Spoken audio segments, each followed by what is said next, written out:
What's happened there?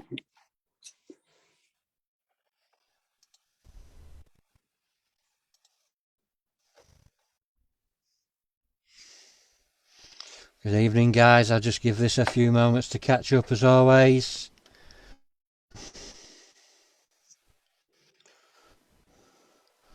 And we are live. We'll get this shared out to my page, and then from my page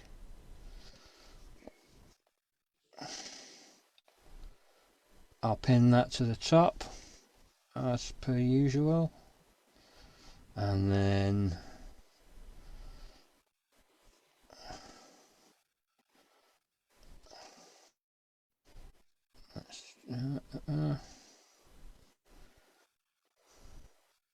here we go. Right, guys, we'll just tag Al in this.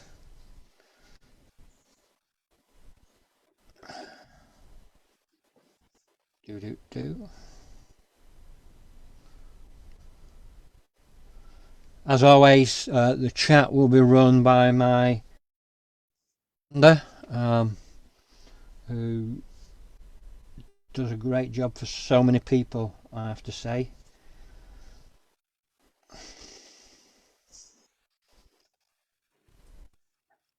Here we go. And that is shared to Al's page. Hi guys. Sorry about all that. As always, thanks to my sponsors, City Clothing, and Mr. James Jeffries. Tonight we have on his first ever podcast, Mr. Al McIntosh, and Al is going to share about his life, some of his time on this earth, and how he changed his life around after a life of crime. Hi mate, thanks for coming on. It's great to finally get you on. Thank you for having me on, Jack. It's great. Let's take you back to the start, mate. And you know how you grew up, where you grew up, and how you got into sort of a life of crime. Yes, well, I was born in Glasgow, 1955, which makes me 66 years of age.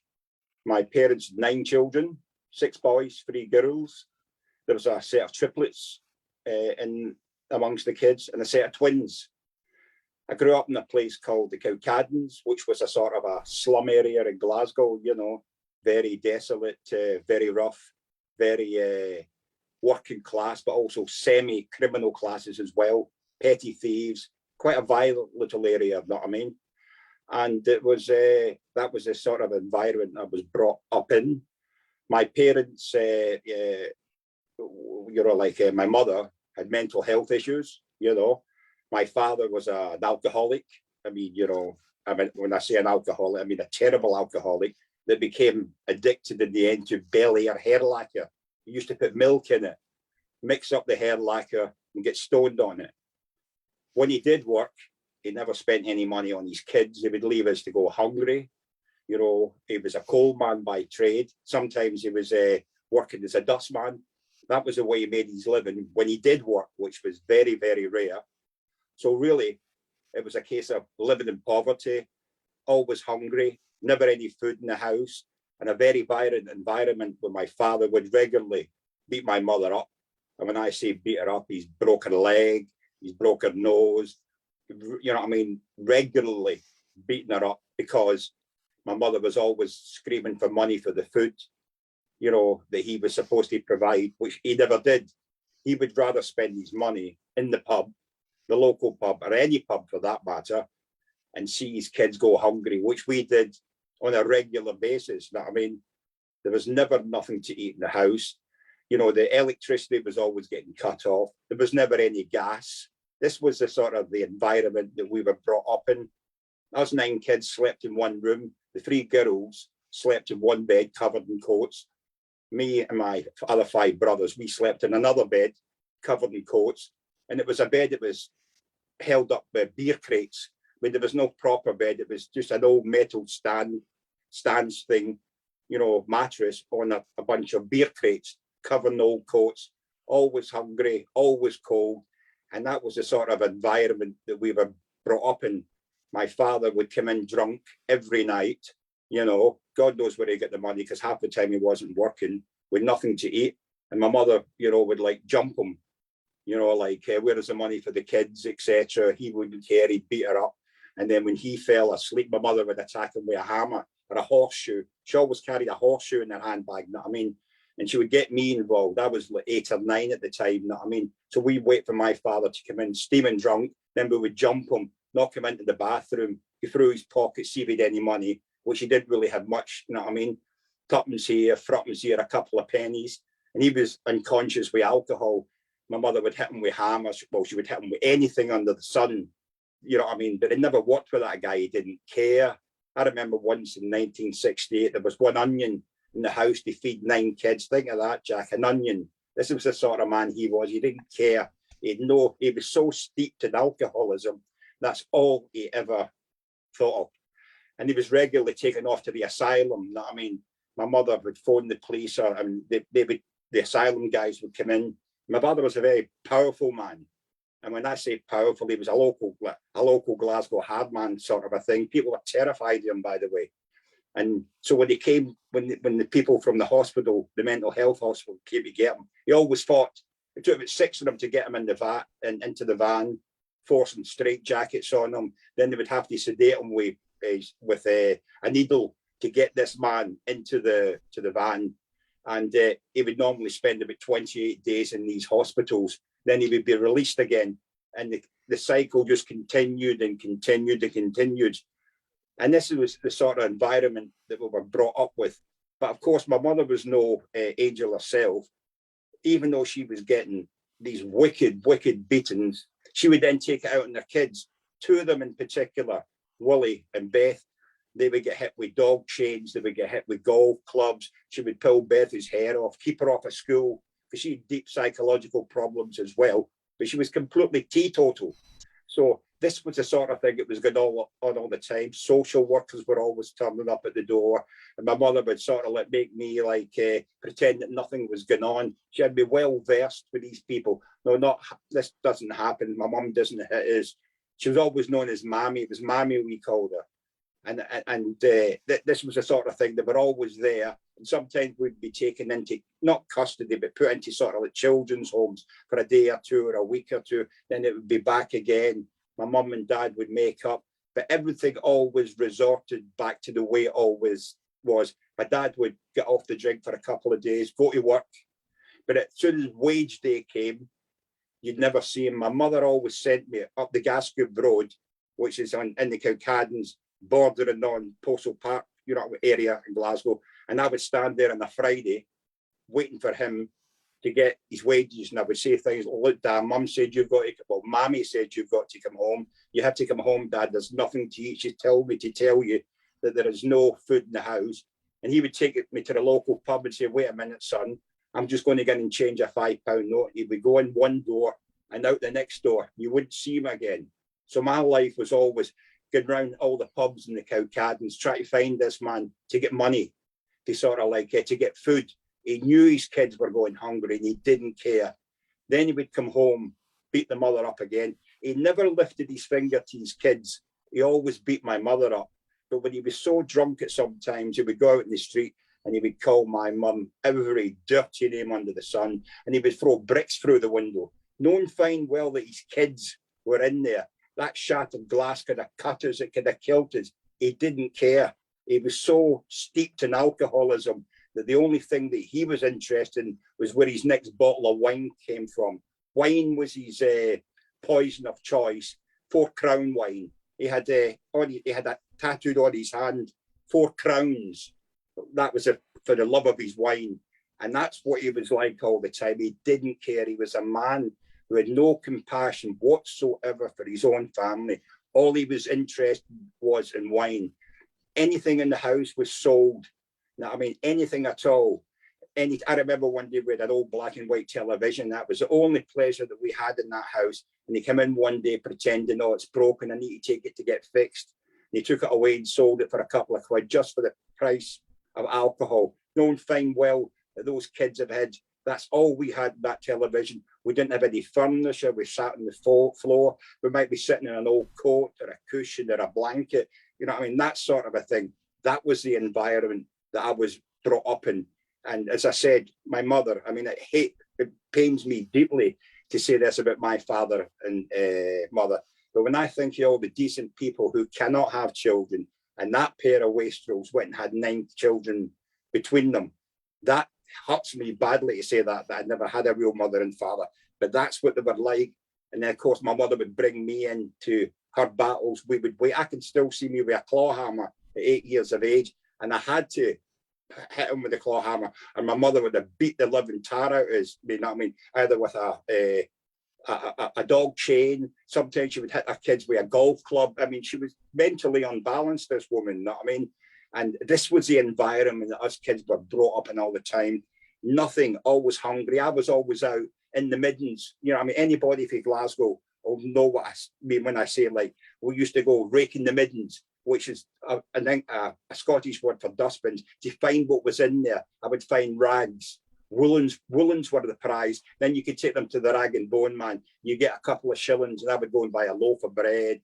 I would go and buy, you know, maybe a pint of milk or something. So really, at a very early age, it was me who was providing for my family, not my father. He provided nothing, you know what I mean, except hassle, something, you know what I mean, violence. You know what I mean? He was a terrible man. He was a terrible father.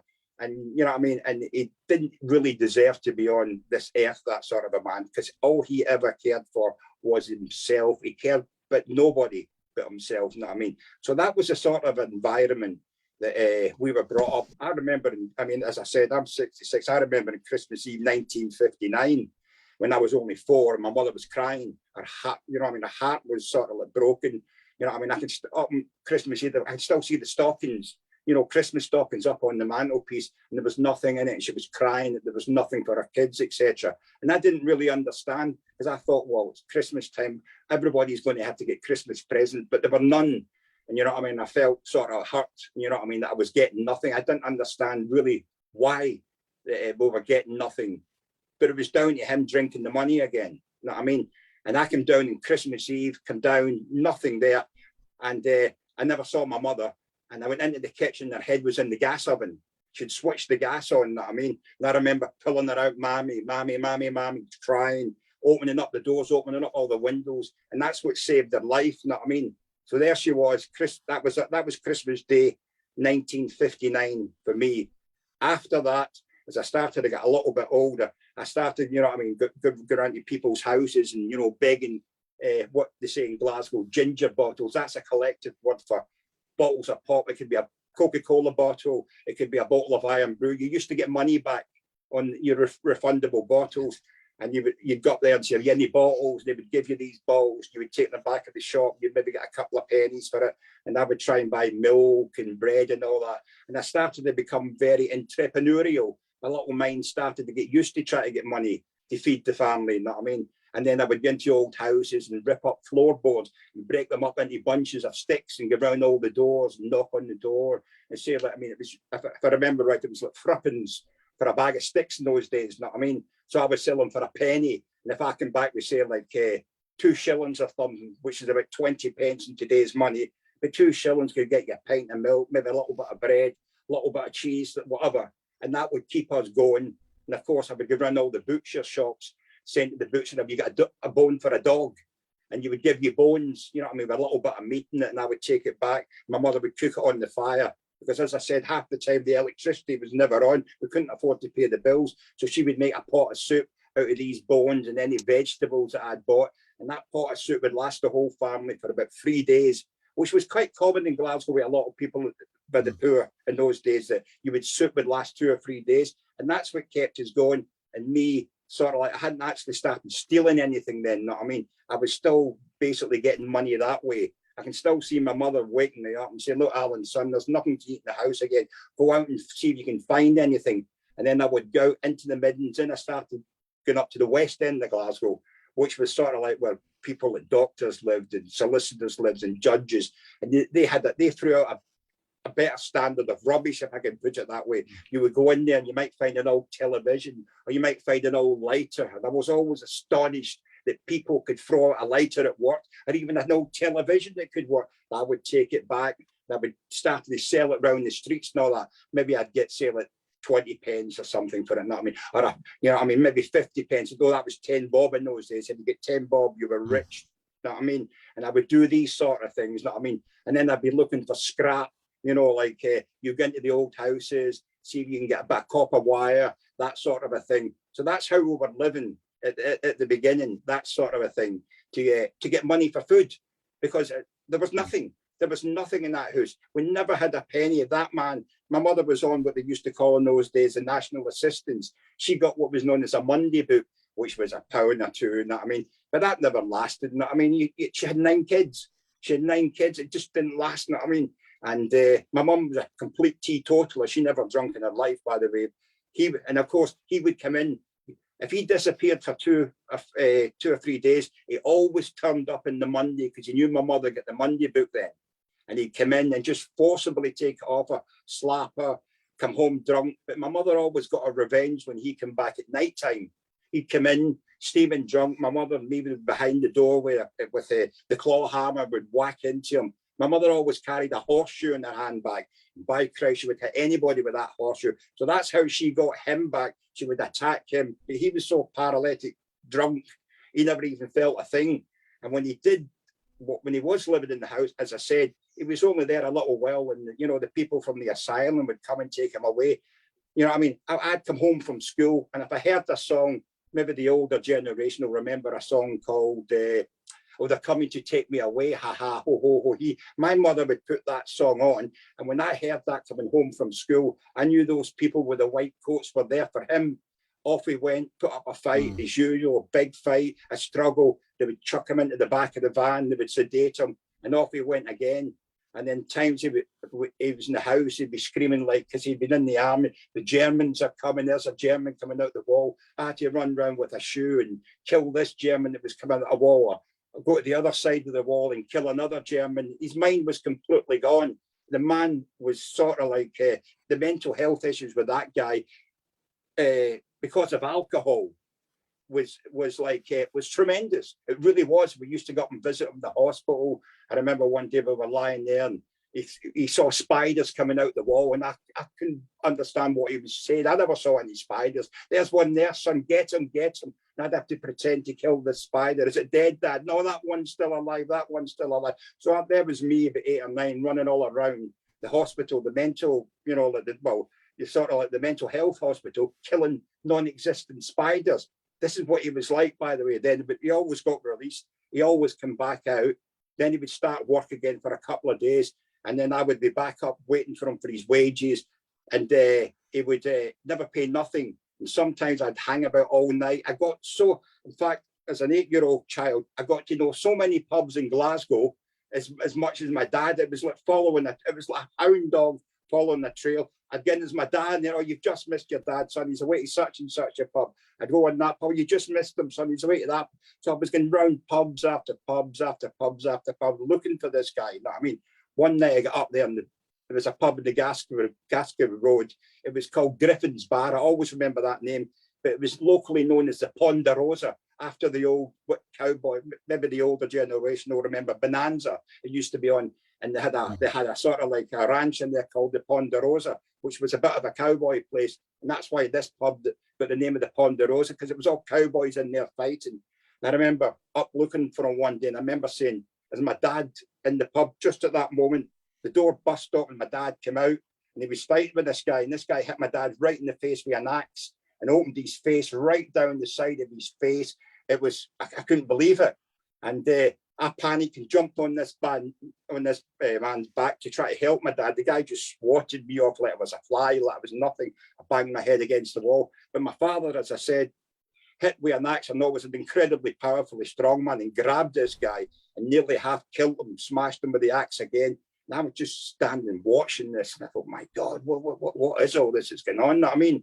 And he had a huge, as I said, a huge big scar in his face. The police came, he was taken away, the two of them were charged. I think my dad got a bit of time in prison or something through it. Well, both of them did, not I mean, for attacking each other. And that was the sort of like life that I was brought up with. I mean, it was constant. It was, you know, never ending. And of course, we were the talk of the street. I mean, it was a very poor area, Jack. I mean, I lived in a street called Scotia Street. I mean, and in the Cookhaddens. And even though the people there were sort of like not a lot of money, not a lot of work, and the people that did work sort of looked down on us. I mean, we were the scum of the earth. I mean, we were the sort of people that the mums and dad would say, keep away from him, keep away from him. I don't want you near that family, keep away from them. So we were like pariahs. We were the talk of the town, if you want to put it. Because my father was always out in the street, throwing bricks through the window, calling my mother all the cows under the sun. I mean, to call a woman a cow in Glasgow is like calling her a slag in England. It's a big, big, bad, nasty thing to do. So I'd have to put up with that. And of course, the next day, the kids would hear the commotion that had been on the night before, and they'd be calling me this, and then fighting. I was always fighting this one, and I get better at it, and I get more and more violent at it. You know what I mean? So I'd be fighting this guy and fighting that guy and fighting this guy because what they were saying about my mother, etc., etc., etc. So that is a good ground in what was going on in my life when I was a child. You know what I mean? And sort of like, as I said, as I started to go up to these really rich houses, you know what I mean, and places like that to sort of to see what they had. And some of these dustbins, I was fascinated. They had padlocks on their dustbins. And I used to think, man, who puts a padlock on their dustbin? There must be something really, really worth, you know what I mean? You know what I mean? Like taking out of those dustbins, you know what I mean? But of course, it was nothing. It was just rich people who decided they had padlocks because they couldn't stand the likes of me coming into their backyards and raiding their dustbins. And it was a case of like, this is, you know what I mean? You see what you could find and all that, you know what I mean? And then I would take it. But there's a place in Glasgow called Paddy's Market, which is a street. I don't know if it's still there now, but back in the 60s it was. It was a place where all Glasgow's poor went to buy whatever was there, an old pair of shoes. It'd been found, you know what I mean, a dress, anything. And people like me were finding things in the dustbins. And I would take it to Paddy's Market and sell it to my Uncle George. My Uncle George had a little sort of like pitch down there, and he would sell it out to the poor for 2 or 3 shillings at a time. And I would get a couple of shillings off him, and I would get back home, buy bread again, buy milk or anything like that. Never sweets. You couldn't afford sweets, you know what I mean? And sort of like, so that was basically the very, very young life that I had, you know what I mean? And so that's what we were doing to sort of like, to get money, you know what I mean? And then one day, like myself and my brother Brian, we were out one day, and this was literally, you've heard it fell off the back of a lorry. Well, this did actually do fall off the back of a lorry. We were going up in a parcel that fell off a truck. It was going into a sort of like a distribution centre or a factory, and there was a box of chocolates. Oh, and when I opened it up, it was Mars bars and all that sort of a thing, you know what I mean? And I thought, wow, look at this. That was the first time we'd ever eaten a Mars bar in our life. Me and my brother Brian, we'd ate it. And it was a big box. We'd ate another couple. Then we started to get sick. I mean. And then I had an idea to sell them. And I took them back to the street. And I sold all these Mars bars for like, you know, a quarter of the price that they're selling in the shop. So for the first time in my life, I had a right few shillings in my pocket. I was so pleased. I went out and bought more food. Bread, potatoes. And I remember that day well. It was really fantastic that I had so much food. My mother was so proud of me. I told her I'd found these chocolate, and it was great. But of course, you can't find chocolate all the time. But that gave me the idea that, wait a minute, I've got all this money for finding all these chocolates. So we went back up, like kids being naive, hoping to find another box of chocolates. But there was no other box of chocolates. So we broke into the place. Really, it was just a wall.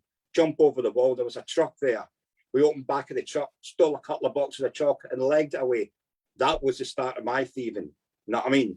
We started doing this on a regular basis. I started to get more and more money. It was never big money, Jack. It was sort of like if we managed to pick a couple of pounds up in one day, that was a right result. And even that was rare. But we were making at least £1.50 a day. But that was enough to feed us. It was enough to get milk and bread And sort of like my mother was sort of like proud of us. She had no idea that we were stealing. I was still making out that I was ripping up floorboards and selling bits of wood as fire stick. Still said I was finding rags and wool and all that sort of, and taking it to the rag and bone man to get money. But that's how I started stealing.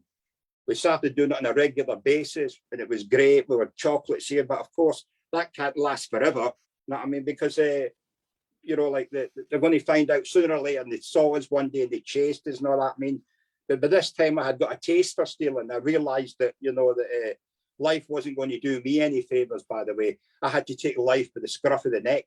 And I did take it with the scruff of the neck. So we started, I always remember we started going back up the West End of Glasgow, where all the posh people live, all the big houses and all that, the doctors, the solicitors, all these people, you know what I mean? And like we got to their house to see what we get. You know what I mean? I remember one day we broke into this solicitor's house and we get £15. Oh my God, £15. I could not believe that that sort of money existed in the whole world. 15 quid. We were so pleased. Me and my brother Brian went back. We split it up. You know what I mean? Made out to my mum. We sort of like found it in the street and all that. And that £15 kept us going for a couple of weeks. You know what I mean? But I had the taste then, and it was exciting. It was great getting into these big posh houses, seeing all these things. I mean, I could not believe that people could live like that. People had that sort of a money. So we started screwing their houses, and I mean, going up all the time, breaking in, coming out with sort of like whatever we could find. You know what I mean? You know what I mean? Whatever it was, money or anything that was worth selling, like small items like lighters, maybe gold pencils, that sort of a thing. We'd get back. We started to make more and more money. We started to be able to afford shoes and all that, maybe a pair of trousers, things that we could never ever afford at all at one time. Life was starting to get a little bit better for us, by the way, and I was getting addicted to it. My brother Brian was more of a sort of a follower of men, where I was a leader.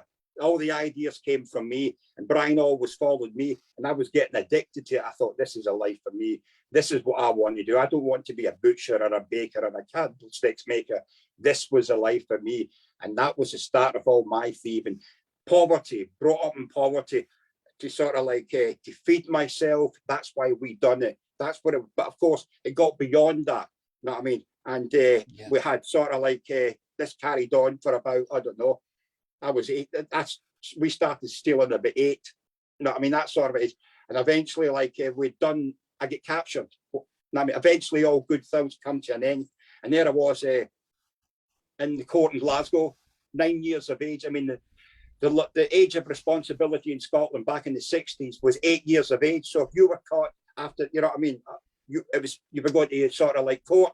So up we get. My mother was utterly shocked when she found out. I mean, I'd get caught, and it was another solicitor. I climbed up scaffold and broke into the place, you know what I mean, and get caught with the men on the scaff, and how I begged, please let me go, mister, we're just playing on the scaffold. No, that'll be right. They knew we were thieves, so they held on. The police took us back, and that was the beginning. We were taken to court, and I was given 3 years probation. You know what I mean? So that was my first criminal conviction at 9 years of age. My brother Brian got away, and I never grasped him. I just kept to the code of you say nothing, you know what I mean? And that was it. So 9 years of age, I got 3 years probation, but I never done one single day of it because my mother moved from the Kirkcaldies the day after it, and we went to another place called Springburn. So we'd moved out. I mean, you know, so I never done one single day of that, the probation. But of course, I just carried on as I said, no, I was addicted. There was no way ever, there was no chance that I was ever going to get a job. This is what I liked doing. I enjoyed doing it. It was an exciting life, and I thought it was marvelous. And it was money. It wasn't big money. It was a couple of pounds here, a couple of pounds there. So we started, when I went to Springburn, I just carried on. And from the age, we carried on, we started to break into bigger factories. We'd steal crates of beer. We would break into sort of like television. We used to go look out. I don't know if you've heard of the M8 motorway. That was pulling down all the houses in Glasgow at the time. And what we was doing is, there used to be TV shops and all that, by the way. You know what I mean? So we would break into the TV shop. We'd go into sort of like the house next door, go down into the basement, knock a hole through the wall, come up the basement in the TV shop and started selling televisions and stereos and all that. So my plans were getting bigger and bigger. We were no longer stealing boxes of Mars bars. We were stealing TVs and stereo units and all that. And we were making a right few quid selling them all around the area. And then you got bumped with our friends. The Rag and Bone man that I used to take, you know what I mean? The Rag and Bones, he was also a Fens. My Uncle Tommy put me on to him. So this guy will buy anything. So I was starting to get £2, £3, £4, £5, £6, £10 even a day then. It was bigger money then. Still only peanuts if you think, what's £10, £15 a day? But to a 13, 12-year-old, it was a lot of money. So this, we carried on like this, for the next 4 years until I was caught again. You know what I mean? It was a church. I get caught in the church. I mean, God must have been looking after his own that day. We used to break into a lot of churches because you get football strips and all that. We'd take the football strips and we'd sell them on. It was a good money maker. We were breaking into everything. We were taking lead off church roofs. We were breaking into TV shop. We were breaking into goods wagons, the British Rail and all that. We were doing well. I mean, I remember one day we came running out with a big box that was full of condoms. And we were blowing them up like balloons and letting them go off everywhere. You know what I mean? It was great fun. It was excitement. Sometimes you would be in a factory and the night watchman would be just round the corner and you'd be hiding just out his way, hoping he didn't catch you, that sort of thing. I get really addicted to it. You know what I mean? It became a buzz to me. You know what I mean? So we enjoyed it. And then, as I said, I was 13 when we finally get caught again. And in the church, we were going down a disused railway station. And I thought I seen a policeman behind me. There was 4 of us. We were carrying crates, and it was full of football strips. It was all Rangers Football Club strips. So we knew a lot of Rangers fans that were going to buy these. And I thought I saw somebody in a bush just behind me. And I looked round, and he jumped into the bush again. And I thought, I must be imagining thing. As I walked up a little bit, I saw somebody in front of me with a black uniform on. I thought, I'm imagining it, but I wasn't. It was a police. They'd seen as somebody had phoned, followed us a little bit, waited till the police car came and pointed us down at the old disused railway. It's one of these old railways that had been there in Victorian times, but all the tracks had been taken up and it had been overcovered in grass and moss and all that. So we made a run for it and I jumped over a wall, but I run straight into a lamppost and knocked myself out. So then I was lying on the ground. So when I woke up, I was in the police station, back up to court. This time they gave me 3 years. You know what I mean? And in a proof school, a place called Thornley Park. It was a hellhole of a place, you know what I mean? So I was in there like 3 years. I always remember that first day that, they take you out and they show you off to all the new kids. Everybody was standing in sort of like army uniforms. I mean, by the way, when they gave me the 3 years, it was for 110 burglaries, what they call housebreaking. So this had been going on since 8 till they caught me at 13. So we're talking about a 5-year spree for 110 burglaries. I really was a child phenomenon. I really was. And so I get 3 years for it. And that day when they took me to the, the approved school, they put you on the steps, big concrete steps to show you off. You're the new boy and everybody is looking at you. And it was very intimidating. People were running their hands across their throat when they cut your throat or running their hands down their finger saying you're getting a Mars bar, which is a Glasgow word for a scar and all that. And it was very, very, very intimidating. You look at them and they all had shorts on and army type jackets and all that. And there was, somebody would shout out, you're going to get this and you're going to get that and you're getting this. So it was a very intimidating environment to be in. And whereabouts I didn't like it, I wasn't all that bothered because I was a tough little kid. I could take care of myself. So I just thought, well, I'll get my head down. Hopefully everything will be okay. And eventually I'm going to get out of this place. But it didn't work out like that. You know what I mean? So you get back in and dismiss me. So I'm walking about, I've still got my ordinary clothes on. Everybody's in the sort of with the army type clothes on, right? And they deliberately let you keep your clothes on for the first couple of hours so everybody in the yard could see that you were the new boy, and they would come up and they would touch your jacket and say you're this or you're a poof and all that. Sorry to use language like that, but that's what they would say, you know what I mean? And this and that, and you're going to get that, and when you're sleeping tonight, you're going to get your brains bashed in. It was a very, very intimidating environment. And these were all people from 13 to 15 in this place. And Thornley Park at that time was one of the most notorious approved schools, and it was just outside Glasgow. You had to be one tough little kid to take care of yourself in there. And luckily enough for me, by the way, like I could take care of myself, but I didn't want to take care of myself. I wanted a quiet life. I wanted to get out. I didn't want to really break any rules. I wanted to get in and get out as quick as possible. But I knew I was going nowhere. I was there for 3 years. You know what I mean? That's what it was. I was sentenced to 3 years. I mean, you know, you got off with a good behaviour, but you've got to do that good behaviour, Jack, by the way. You know what I mean? So I'm in there, by the way. And then, like, as I said, it was a house. It was a hellhole. And I remember that first night, we're all sitting at it was a big, long table. We got our tea, you know, the food came in. Nobody could touch it. We all had to sit there with our arms folded. And all the food was always on the table before you come in. There'd be plates with bread on it, that sort of a thing. A big, massive pewter TV pot. There'd be food. Everybody, you know what I mean? And all the food, the plate would be in front of you, but all the food was down the middle of the table, but nobody could touch it. But the boys touched it. They called it dickying. Somebody would spit on a bit of bread, or somebody would, you know, put a spit on their finger and touch it. So everybody was dickying their food. That's what they called it, dickying it. So that nobody would touch it. Nobody's going to touch food like if it's all been spat on or dickied. You know what I mean? And so that first night, it happened so quick. There was no food for me, because everybody had dickied it, and nobody's going to eat food, as I said, because somebody spat on it. But that's what everybody done in that food school. It was a way to make sure you got your food. So I went hungry that night. The exact same thing happened at breakfast time the next day. Back in again, as soon as the food was done, everybody dickied it again, spat on it, touched on it, nothing again. And I thought, wait a minute, I'm going to have to up my game here, by the way. I'm going to starve.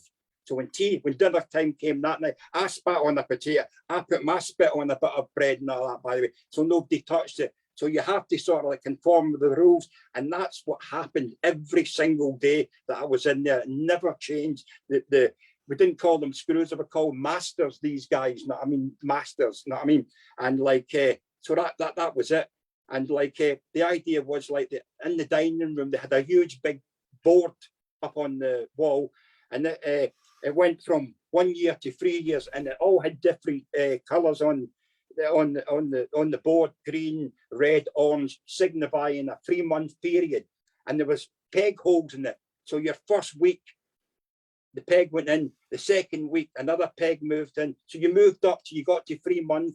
Once you got to 3 months, if you behaved yourself, you were let out for a couple of days, maybe the odd weekend. But you had to go 3 months first with good behaviour before you were even considered. And trust me, Jack, watching that little peg been up a hole week after week. I've been in 2 weeks now. I've been in 3 weeks now. Do you get to that 12 weeks? And you've got to behave yourself. You've got to do what everybody says, the masters and all that, by the way. You know what I mean? And of course, at the same time, the massive bullying that was going on. So you had to be very, very careful what you done. The boys had a habit of giving you what they called a dead leg. You'd be standing there, not expecting nothing, and all of a sudden somebody would run up, knee you right on the thigh, and down you went in agony. It was called a dead leg. And I remember I was always wondering when it was going to happen to me, because I'm a very quiet kid, Jack. I was a very quiet man also as an adult until you annoyed me. It's only when you got on the wrong side of me that I would start on you. But in general, I'm quite a quiet guy, you know what I mean? And one day it happened to me. I was standing there, and I just felt this incredible pain in my thigh, and I went down on the floor, and I thought I was going to spew up. I was in so much pain. I thought, oh my God. But then normally they followed up with a good kicking, but that didn't happen to me. And as I lay there, they didn't kick me. Normally they would kick you, jump your head, and give you a good hiding, but it didn't happen. And as I lay there, nearly try to hold the sick, and you know what I mean, the feeling started to come back in my thigh.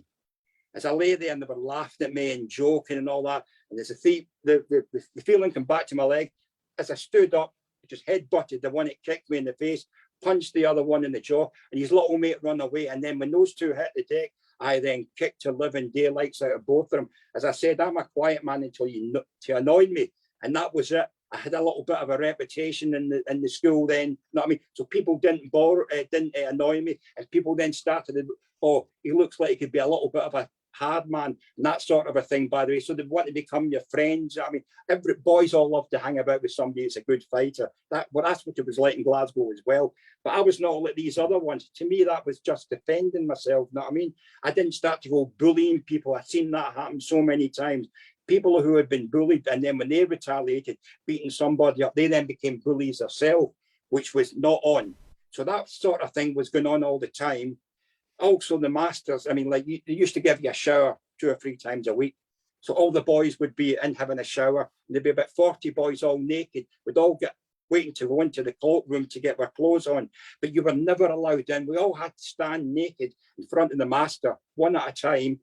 And if you imagine the showers were in one room, the cloakroom was in another room. So you had to stand there, put your hands out in front of the master, show them your palms, turn your hands round, let them see that, stand up against the wall, spread your legs, let them see your backside was dry and clean, turn around and let them look at you naked. Then you were moved on to get dry. Now there was no need for all that, by the way. As an adult, I now know what was going on, by the way, when you were a kid. But that was just normal. But we know now what was going on, Jack. You know what I mean? With these men, by the way, they were leering at us and all this. But to me, I was so naive. That was just normal, Jack. You know what I mean? So this was going on. And sometimes the queue was so long that the boys who were at the end of the queue, by the time they got up to be inspected by the masters, they were completely dry. They were bone dry, Jack. That's how long you were waiting in those queues for those men to leer at you. And they never touched you or anything like that. You know, though some of that was going on as well. But I personally never saw it for the masters. But it was rampant amongst the boys. Boys were getting molested all the time. It was normally the 13 and 14-year-old boys hitting on to the ones that are a bit younger and all.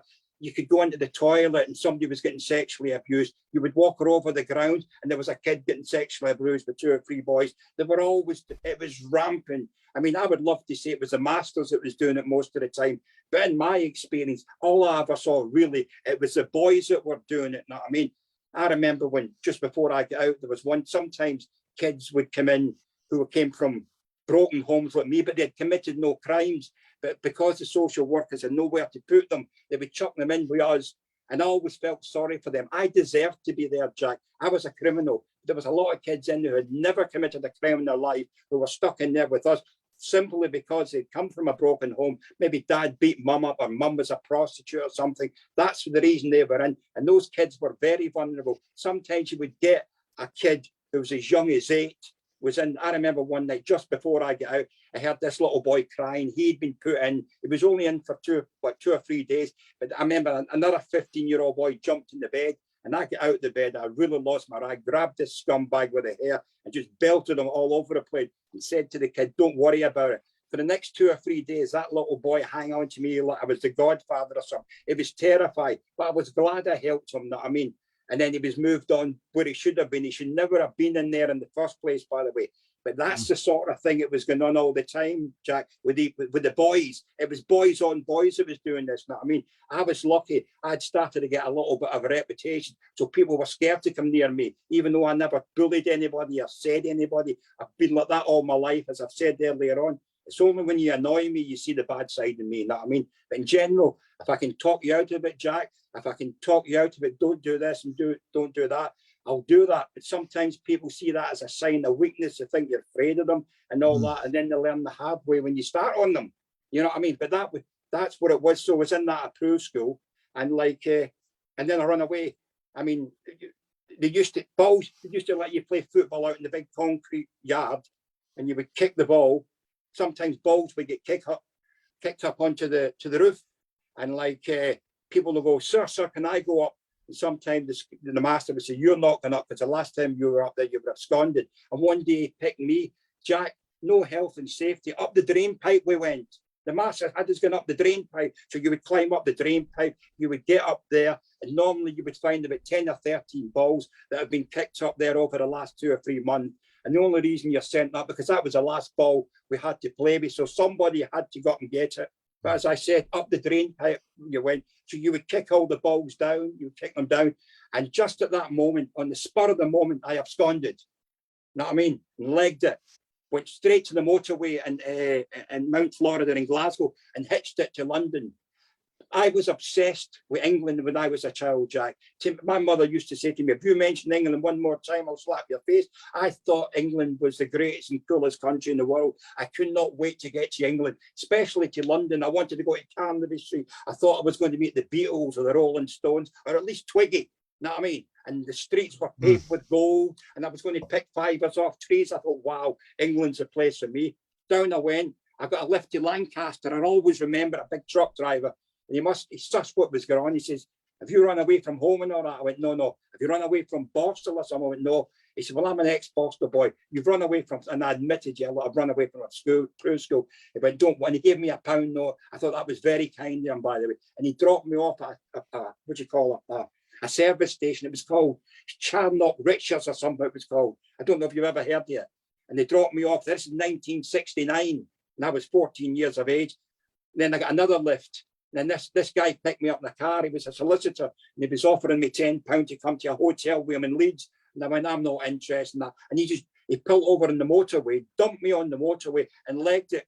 Cars were flying by all over the place. And this woman pulled over and said, what are you doing, son? You're going to get killed. So she gave me a lift. But she was a very inquisitive woman. I realise now she was concerned about me.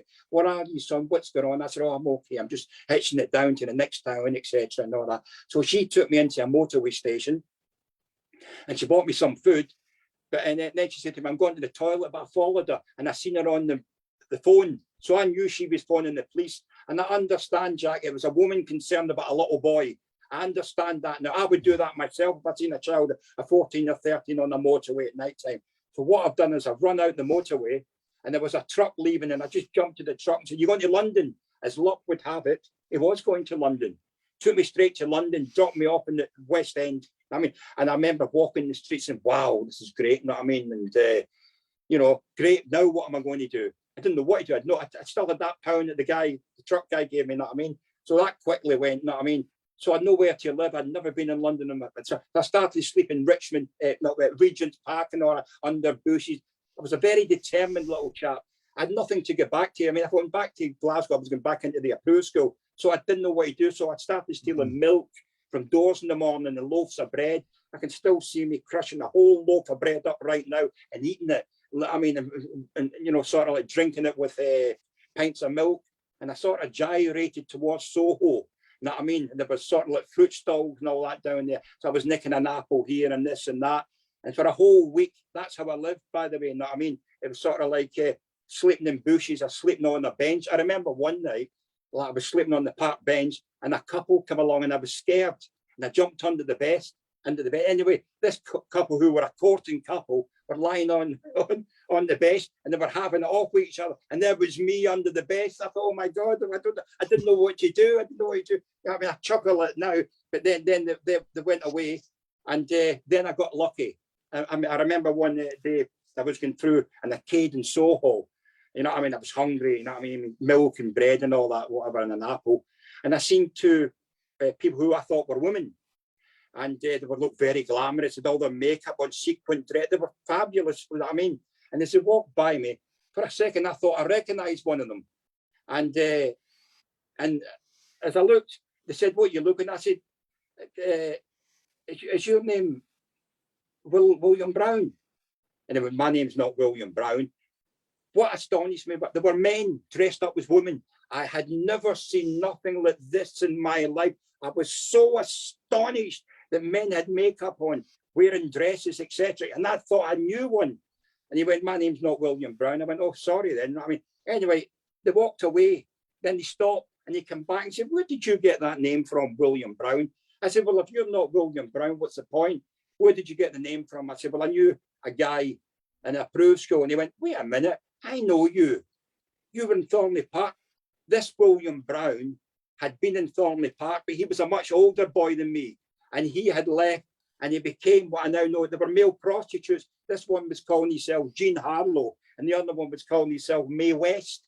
And I, you know what I mean? And they said to me, you hungry? I thought, oh, yes, too right, I'm hungry, you know what I mean? And we went into a cafe and they bought me fish and chips and all that. And I was so hungry, they bought me fish and chips again. And I thought, oh, it was wonderful just to have something to eat, you know what I mean? And I got talking and he was saying to me, what, you're on the run? I went, yeah, where are you living? I said, I'm living in sort of like in the park. I don't know anybody. And they said to me, do you want to earn some money? And I remember naively saying, oh, wait a minute, I don't have to put a dress on and wear makeup, do I? They started to laugh. Oh, no, you don't need to wear a dress and wear makeup. He said, have you ever heard of Carden?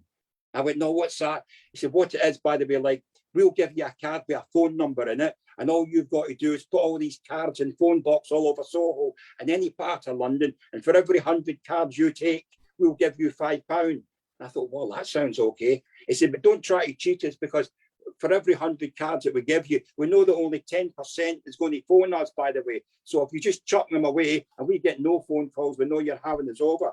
And what it was, these two were male prostitutes, by the way. And what they were doing was like, they would advertise men's services, and they'd have the word men in italics. So when somebody seen them in the phone boxes, they knew it was for men.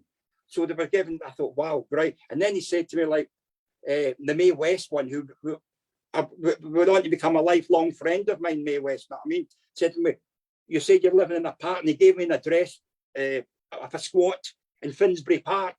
He said, go up there, just say you're a friend of mine, and they'll give you a room. And I did go to Finsbury Park, and it was wonderful. After about, 10 days or something, a week to 10 days lying, sleeping in a bush or on a park bench, I went up there, and they gave me a room, and it was one of the people in there, they were all like thieves, and there was a couple of prostitutes. There was a black, the only honest family in the whole house was a black family from Jamaica, Dolores, and she was a wonderful old woman. She was always making me, like Indian food and all that. Make sure that child is something to eat. She was wonderful. She really was. They were the only honest people in it. I mean, there was Black Willie. He was robbing like.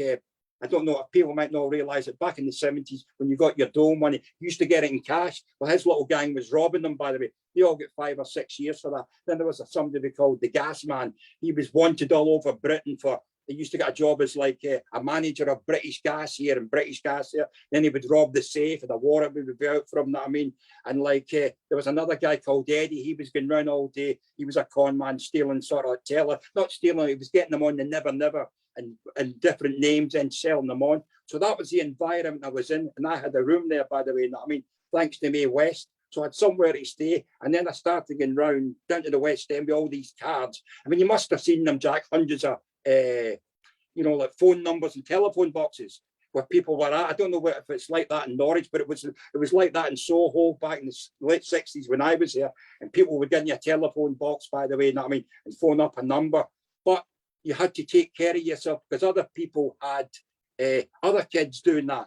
So they would go and take your card out, rip up and stick their card in. So you had all these little wars and punch-ups that was going all the time. So if I seen somebody sort of like throwing my card out, I'd go sort of like mad and throw heads out, and punches would take place, fights would take place. It was like a little mini war amongst a bunch of little kids, you know what I mean? And I remember one day I was trapped in there. This guy came up with a big cross, and he was screaming, "This is the devil's work," and all that. And he was a huge, big, fat guy, and I could not get out the door. He had me shoved up in, and he had a cross on, you know what I mean, like your Sodom and Gomorrah and all this sort of stuff, you know what I mean? And like, it was only like this other girl who lived in the flat that helped me, and we managed to run away, but it was quite a frightening experience. What I was really worried about is they managed to hold me in that phone box. The police would capture me and take me back to Glasgow. So that's how I was making money, by the way, Jack, was doing things like that. And of course, I was introduced to there's a lot of sex shops down there, man. And like you were getting known. I would go into the sex shop. Mae West again put me onto it. You know what I mean?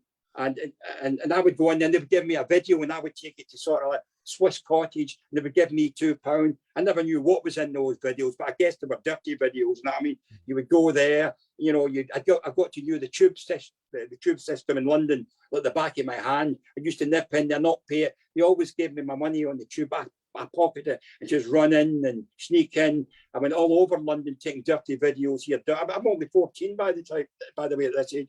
And that's how I was living. I mean, you got to know all the guys. Sometimes the cops would come down and raid, these shops and all that. And I mean, and I remember Mae West explaining to me, "Oh, that's all for show, by the way. All those videos that they take out, that's just for the TV and the publicity and all that. All that stuff goes back later on." I thought, wow, this is someplace. This is Soho, you know what I mean?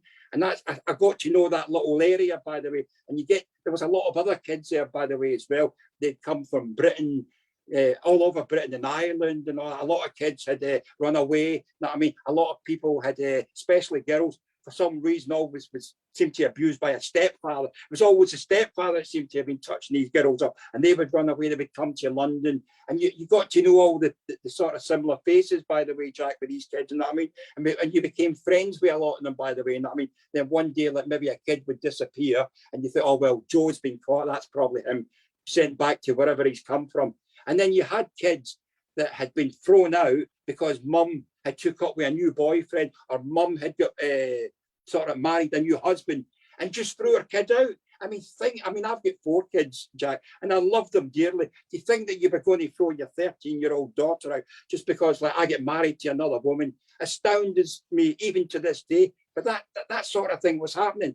I mean, it really was a wicked place, that Soho, back in like the late 60s, early 70s when I was there. But it was an exciting place as well. The smell of it, the smell of Soho in the early 70s, late 60s in your nostrils really was something else. It's all changed now. It's all fancy. It's gentrified. But back in those days, by Christ, it really was something else. You know what I mean? So this is how I was making money, carding, getting a couple of pounds for taking a dirty video to people. And if you think about it, some of your audience might be thinking, oh my God, this kid was only 14, look what he's doing. How on earth did you ever end up in that environment? But I did. And a lot of people might say, well, that Mae West has got a lot to answer for.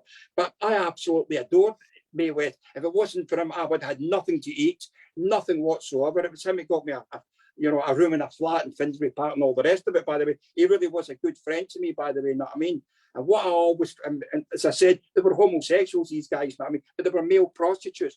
They never tried anything. The only thing guys that ever tried anything with the kids on down in the West End was married men who were leading secret lives, by the way, that the wives had no idea whatsoever, by the way, and they were the ones that were after the kids. The gay men were great. They never did nothing like they were in relationships with their own partner, by the way.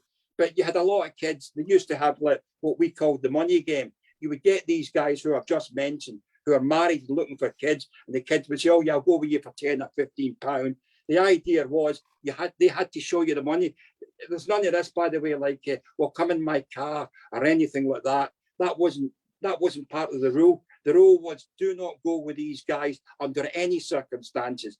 Let them see the money. So they would say, I don't believe you've got £10, show me. As soon as he opened up his wallet to show the £10 to the kids grab the money and then they run for their life, by the way, sometimes with this guy chasing them. And that's how these kids were making money. They would steal it and all that. You know what I mean? And they were all doing it. Everybody was doing it. It was a good way of making money, but you had to be careful with these guys. But sometimes it didn't work out. One kid, I always remember, little Ginger, he made the worst mistake, beginning into a car with one of these guys who took him back to some flat somewhere and raped him. He was only sort of 13, beat him up badly, and he came back, never went to the hospital or nothing, because he was on the run to the police somewhere as well. And he sort of he made the mistake of going in with this man. About 6 months later, there was a sort of a revenge took place, because one day we were all sitting in the arcade and little Ginger said, I was sitting there with Mae West, and I mean, don't forget, Mae West was about 40 at the time. And I don't know if people know who Mae West was. She was a famous movie star way back in the 1930s or something. I mean, if people have never heard, Google Mae West, look at the photograph, and that's what this guy looked like. He was a big man, a big East Ender from Hoxton, you know what I mean, who was living a life. His mother never knew he was gay. He couldn't come out of the shell. He knew his mother would have a heart attack if he mentioned what sort of life he had. Never mind admit that he was a male prostitute, and they were violent male prostitutes, Jack. These guys weren't mucking about. They're going to beat you up, take your money off you. But that was their business, you know what I mean? But this guy who raped little Ginger came into the arcade one night, and little Ginger said it. And I always remember Mae West and Jean Harlow, they've grabbed this guy and they have given him some tanking, by the way. There's something surreal about seeing two men dressed up in makeup with their wigs all falling off and beating this guy up, calling him a pervert, you know what I mean? And gave this guy one hell of a doing, by the way, you know what I mean? So all us kids, we were loving it. We thought, yeah, go on there, mate, give him a bit more of that. So he got a good bashing that night. But that's how kids were making their money as well, Jack, you know what I mean? It was that sort of environment. It was a violent environment. There was a man down there, one name always popped up. He was sort of like the king of Soho. Oh God, what was his name again? He was the one that was controlling all the dirty bookshops. He was the one that was paying up all the cops. Oh, I forget his name now, but he was a big shot anyway. And his name was always popping up. His name will come into my head shortly, I hope. But that was the environment that I was living in, by the way. And I was getting, we were making sort of maybe 10, 15, 20 pound a week. I mean, that was all right for a sort of like a kid in 69, because I don't even think a working man was maybe getting 20 pound a week. I don't know what they were getting, but it couldn't have been much more than 20 pound a week. So we were doing all right. We were eating well, we were living, squatting. So that was sort of like how I ended up in Soho and got to know these people, by the way. I met my first fence when I was 14. Like, we used to call him Louis. He was a black guy. He's well dead now, but he was a ringer for Louis Armstrong. And we'd sort of like, he was a fence. He used to say to you, in you get, son, whatever it's jewellery, whatever it's TVs, whatever you get, I'll sell it. I'll give you the best price. Don't go to anybody else. Come to me. So here I am at 14. I've met my first fence. I've met male prostitutes and all that. And bearing in mind, I thought I was going to meet the Beatles, the Rolling Stones and Twiggy when I went to London. But these were the people I met, you know what I mean? So I didn't mind meeting them because they were fun. They really were. They lived life on the edge. And I like those sort of people. I went on to live the life on the edge of my own life when I became more and more deeply involved in criminality. But that's how I got to know London, Jack, you know what I mean? That sort of way of life. I don't know if you've got any questions. Anything? I think you've pretty much covered the lot of it, really. I mean, to be what I would say is to be a child in that and be forced into that situation.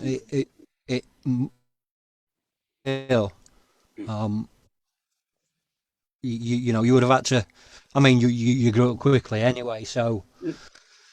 You sort of had that that ability to sort of, I suppose, be a social chameleon. I found that in a lot of people that I've spoken to, or a lot of people like myself, who've been through a certain life. Pretty much nothing that will shock us. Yeah. Yes.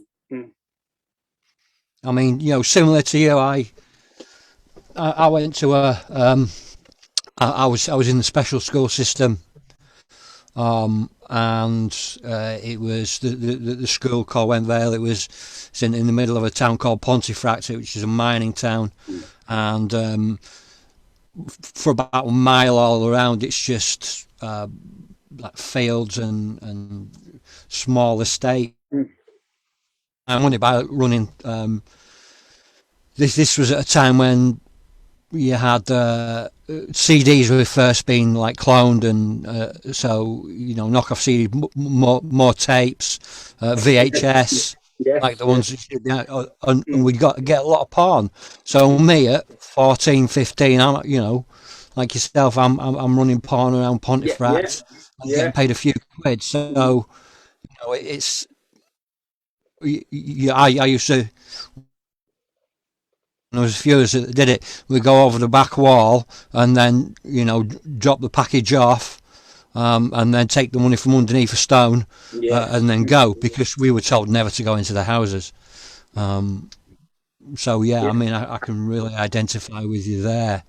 So you're on Soho. You're 14 or 15, and you're doing all this. When did you next get sort of? Well, that was basically, pardon me, that was basically like what I was doing. But of course, all good things come to an end. One day I get caught, you know what I mean? Like sort of like I was wandering, I was in the cave and the police raided and they rounded all the kids and I was rounded up. So the game was up. They knew, like, with my Scottish accent, that I wasn't a local. They found out that I'd run away. So I was taken back to the approved school, and the funny sort of thing is, I'm just going to jump forward here, because when I was nicked for other serious crimes many years later, this cop said to me, like, I remember you. Don't you remember me? And I went, no, I don't remember you. No. And this man, I remember him telling, he was one of the ones that had went in and they had arrested that John McVicker, the bank robber. You know what I mean? Yeah. And he was telling me that, by the way, I'm in my 20s now when he's telling me, he said, don't you remember me? He says, I was the cop that took you back to Glasgow. I didn't recognise him. And then he was telling me, he said, look there, yeah, now you've just been nicked. And he was telling me how he'd robbed, it was him who went in and put a gun to John McVicker. Whatever he was telling me the truth, I don't know. But that's what he was claiming. They'd put a gun to John McVicker's head and they arrested him when he was on the run, you know what I mean? No, that's what I mean. So that, and they was sort of like both, well, no, look, now I'm nicking you now. You're in good company, a Nick McVicker. Of course, this is much later in the future, but this is what he was saying. I know you. And then I did remember him, Jack, when he told me about it. He was quite a kind guy to me when I was a kid. He took me back up. So I'm back up in Scotland. I'm up there. Eventually I got released, but you had to have a job. And this was the only job I ever had in my life, by the way. I went to work in the central station. It was delivering newspapers. Vans used to come in and deliver. I used to work for a newspaper called the Evening Citizen. So my job was when the van come in and I would take it up to the trains and they would take the latest edition to all parts of Scotland, to all the little small towns. They would get these editions, you know, the big city editions of the papers. And if you missed the train, then that means that maybe some little person in a town somewhere in Scotland wouldn't get the newspaper that night. So you had to be on your toes and run up and do that. I mean, I quite enjoyed it. But even then, I couldn't keep my thieving hands together because I had a good little racket with some of the van drivers who would steal hundreds, you know, newspapers out the main office. And when it came to us kids, they would give it to me.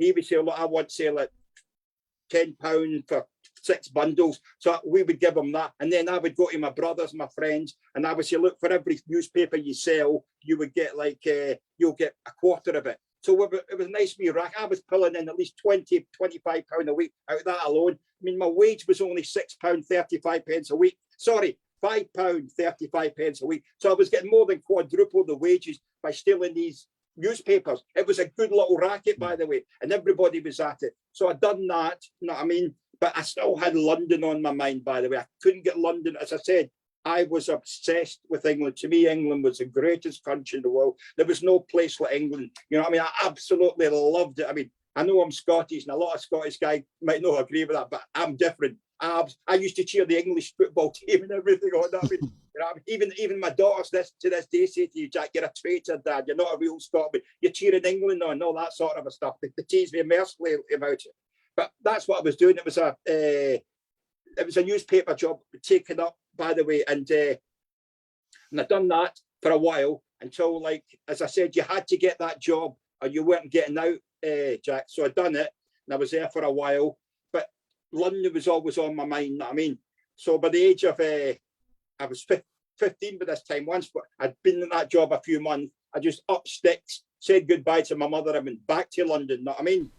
So I've got down again. So but by this time I'm a bit more clued up. I know the squat scene. So I go to Finsbury Park and all that, you know what I mean? So I'm in there and like I get to know all the old faces there. It was nice to see the old gang again. They were nice to see me. As I said, the only honest people in that house was a black Jamaican family, Dolores. She was like a second. In fact, she was a better mother to me than my own mother was, you know what I mean? She was a wonderful person, by the way. I can still hear her voice, her Jamaican accent shouting down, as that child had something to eat. And she'd come down and give me all sorts of food. That's where I got the taste for, you know, like Jamaican food and all. They were wonderful. There were 2 other fellas there that worked in the British Rail, Stumpy and George. One was the brother-in-law, and one was sort of like the what do you call it, the husband. And they come over what's now known as the Windrush generation, you know what I mean? And they were wonderful people. They were so kind. I'd never experienced such kindness in my life. They were wonderful people. They really were, by the way, you know what I mean?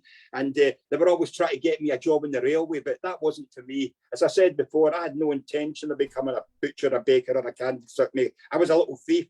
I knew what I was going to do. That was good. And that's what I wanted to do, you know what I mean? So I'm back there. I'm back in Finsbury Park, you know what I mean? And this is leading me up to my next conviction. So by this time, like, by the way, I'm down there. So I'm no more sort of like putting cards and sort of like, what do you call it? And sort of like phone boxes and all that. I decided that was no longer for me. That was no more. So I started moving into screwing shops, you know what I mean? And smashing grabs and jeweler shops, you know what I mean? So I started smashing them, you know, hammer through the window, grab all the jewellery, off you went, me and my pals, you know what I mean? Bum. And that went on until I get caught again, you know what I mean? I made a fatal mistake, you know what I mean, that a pal of mine worked in a big store, you know what I mean? And it was full of TVs, etc., etc. But the alarm system wasn't working right, and it wasn't due to get fixed until next week. So we decided to screw the place, you know what I mean? So they had outside the shop a huge big, it was like an air vent, but an elephant. It was so big, that air vent. I know I'm exaggerating by saying an elephant could go through, but it was big. So I went through it in there. We've got the van round the side. My pal, you know what I mean? We've bust up in the back and we're putting TVs. There was even a small little sort of like, what do you call it? What do you call those? No, it wasn't a piano, those organ type things. I thought, oh, we'll get that. And it was, we were clearing the whole shop. There was a fortune there, you know what I mean? This was the big mistake. The alarm had been fixed, but my pal never knew it had been fixed, and it was just never mentioned. So the silent alarm had went off to the police station. So as we were putting all this stuff in the back of the truck, we were surrounded by the police. So my two pals got away. As I made a mistake, as I made to run for it, I was rugby tackled. You know what I mean? And dragged into the police van. Who's your other pals? You know what I mean? Now, this was the first time the police assaulted me, by the way. You know what I mean? They had me in the back of the van, busted me in the mouth, pulling my hair. Who's your man? I don't know who they are. Don't treat us for a mug. And really worked me off. Gave me a good hiding, by the way. You know what I mean? But I kept my mouth shut, by the way. You know what I mean? Not because I was particularly tough or brave. It's just that it was the fear of going to prison, Jack. That's what kept me going. They could beat the crap out of me all they want. I would rather that than go to jail.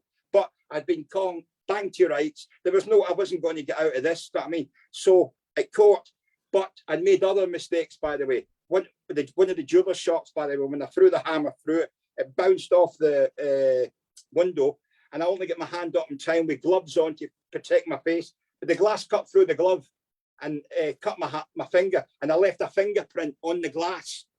So that's what got me caught. So when I went to court the next day, it taught the magistrates, like, they gave me a conditional discharge. And I thought, wow, what does that mean? He says, you're all right, you'll be all right. Don't do it again, and you'll be free for a year. And I thought, great, but I didn't get out the cop shop. The cops, I didn't get out the police, the court. The cops were waiting for me. There's other jobs you've done. So they took me back to the police station, gave me and worked me over again, by the way. And I mean, you've done this, you've done that. It's you, it's done all those jeweler shops. It's you, it's done all this, these other shops. You done it. They beat me up and they beat me up. But I denied everything and they couldn't prove it. So they nicked me for a jeweler, two more shops in the jeweler shop. And they're saying, there's all those jeweler shops, you've done them. So anyway, I'm up in court again. And they took me to the Assizes court in Middlesex, you know what I mean? And so he's there, like, I've got 3 charges, like, and the cop turned around and said, look, we believe he's responsible for at least another 11 jeweler shops. And fair play to the judge, turned around and said, wait a minute, has this man been charged with these 11 other jeweler shops? And he went, no. Well, stop it then. How many has he been charged with? 1, Your Honour. Well, that's what he's getting dealt with today. Don't tell me if you think he's done another 11. Have you got proof he's done these 11? And they went, no, we've got no proof. What? Well, stop it then. So anyway, so I got a bit of a result. Now, I was only 18 at the time. If that had been if they got me at 21, I would have got 4 years. He gave me 6 months in the detention centre. And I thought, wow, here am I, so I'm doing 6 months, right? You know what I mean? That wasn't the end of it, you know what I mean? So I gets in there. They sent me to a place called Latchmere House. Then, they remanded me to Latchmere House, you know what I mean? And then they sent me on to Blantyre House. These were detention centres. These were kind of tough places. These were places for 18-year-olds back then, but they used to call the sharp lesson, you know what I mean?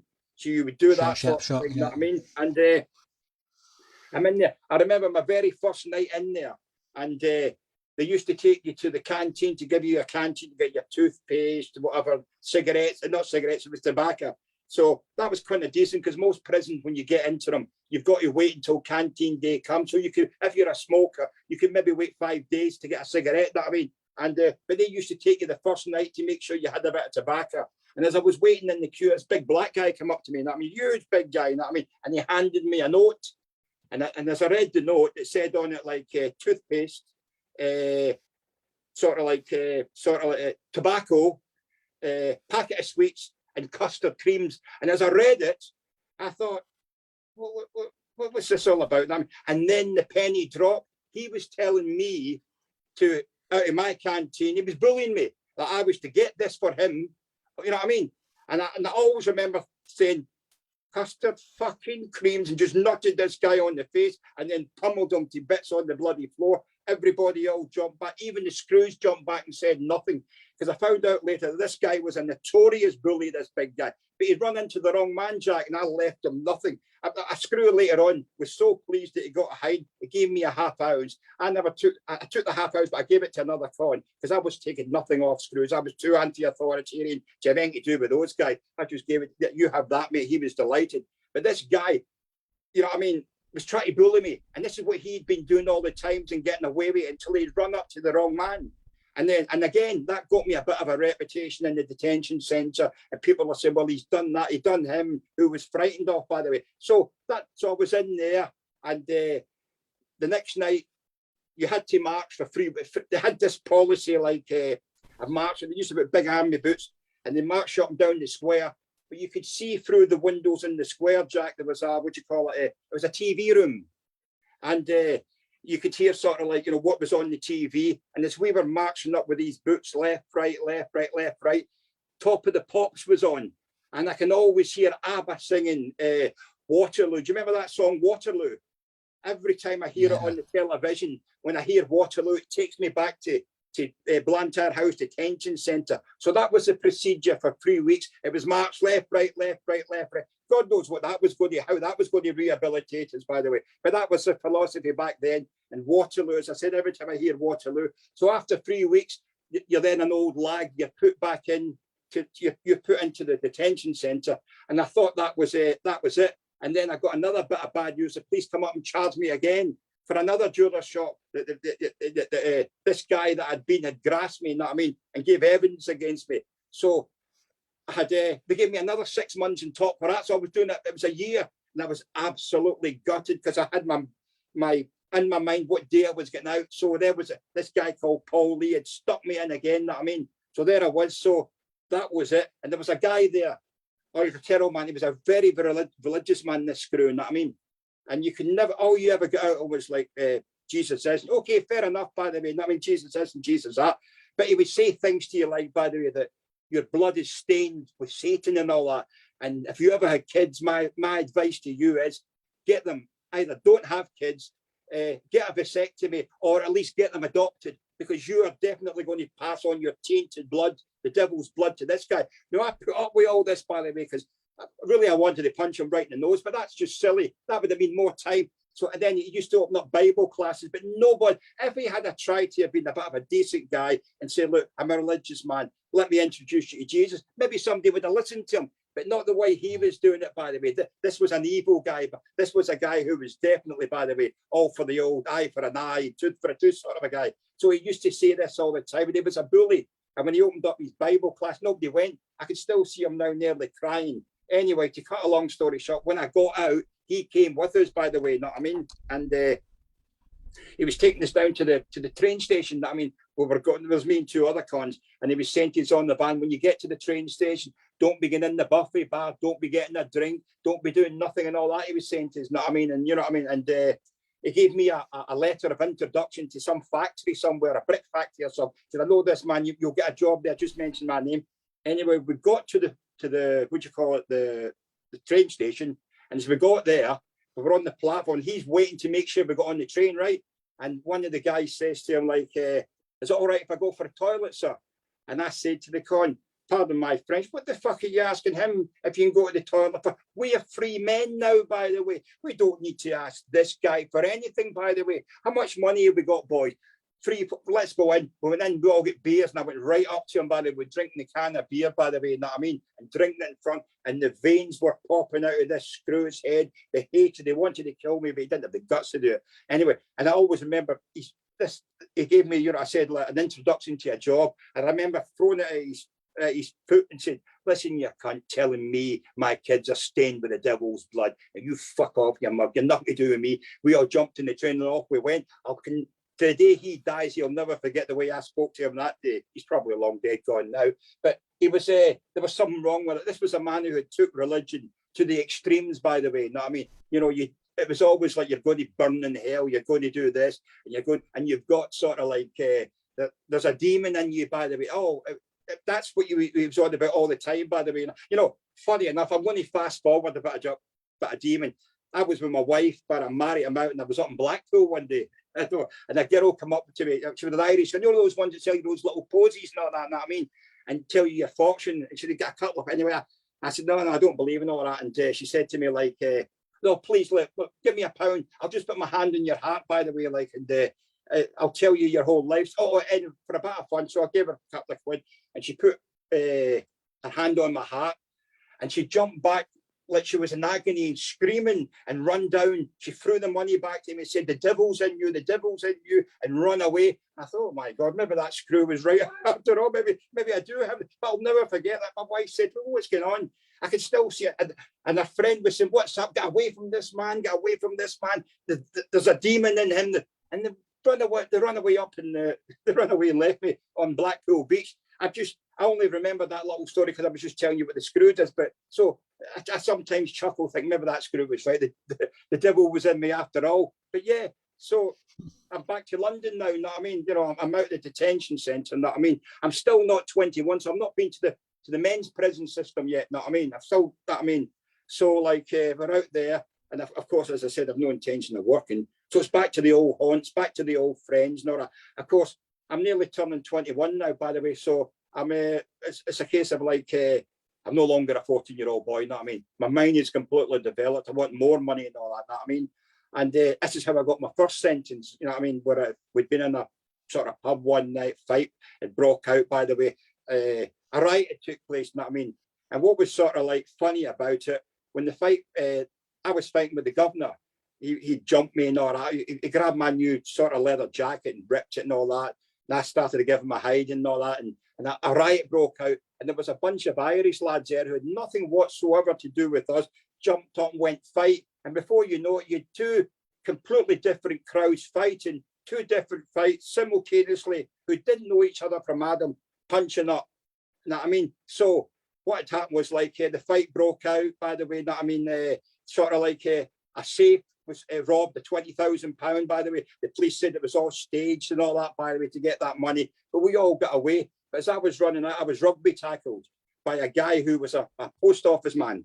And but he was a part-time, would you call it, a wrestler. He was a wrestler, by the way. And I said to the man, look, mate, what are you doing? He said, I'm making a citizen's arrest. I said, look, I've just run out of that pub. I don't know what's going on, but I'm just as frightened as anybody else. And the guy said, well, in that case, you've got no problem waiting with the police, then, have you? I said, look, I'm not waiting for the police at all. I've done nothing wrong. Take your hands off me, or else. And they say to me, or else, what? I'm a wrestler. I'm an amateur wrestler. And I said, I don't care what you are, mate. You better take your hands off me. And at that moment, I heard the Black Mariah coming in the background, you know, like the old one, not that the new ones have got now. And I panicked. And then I just beat this guy to a pulp. I fractured his face. I fractured his ribs. I broke his arm, his ankles. The guy was in a bad way, you know what I mean? And off I went. You know what I mean? I got away. But my brother Brian was caught. You know what I mean? But Brian had played no major part in it. And they never knew he was my brother. So they gave him bail and I'd legged it. But I get caught months later because I was in Oxford Street one day. And the guy that I attacked seen me in Oxford Street. And of course, I've not seen him, and he's following me. But I jumped on a bus, and he lost me. But he took the bus number and phoned the police. And I had only one stop to go before I got up. No, the bus was surrounded with a lot of police. And I thought, what's going on here? I had no idea that anything it was anything to do with me. The police have come up the stairs, and then out comes, the postman, the amateur. And when I recognised him, I thought, oh my God, there's that guy, a bastard. He came in, put his finger on me, said, this is a man. So I was nicked for GBH, 2 ABHs, an offensive weapon, stealing £20,000 and causing an affray. These were the charges against me. So I was off to Brixton prison, you know what I mean? And not looking good. And I thought, right then, I'm going to get a few years out of this, etc., etc., etc., you know what I mean?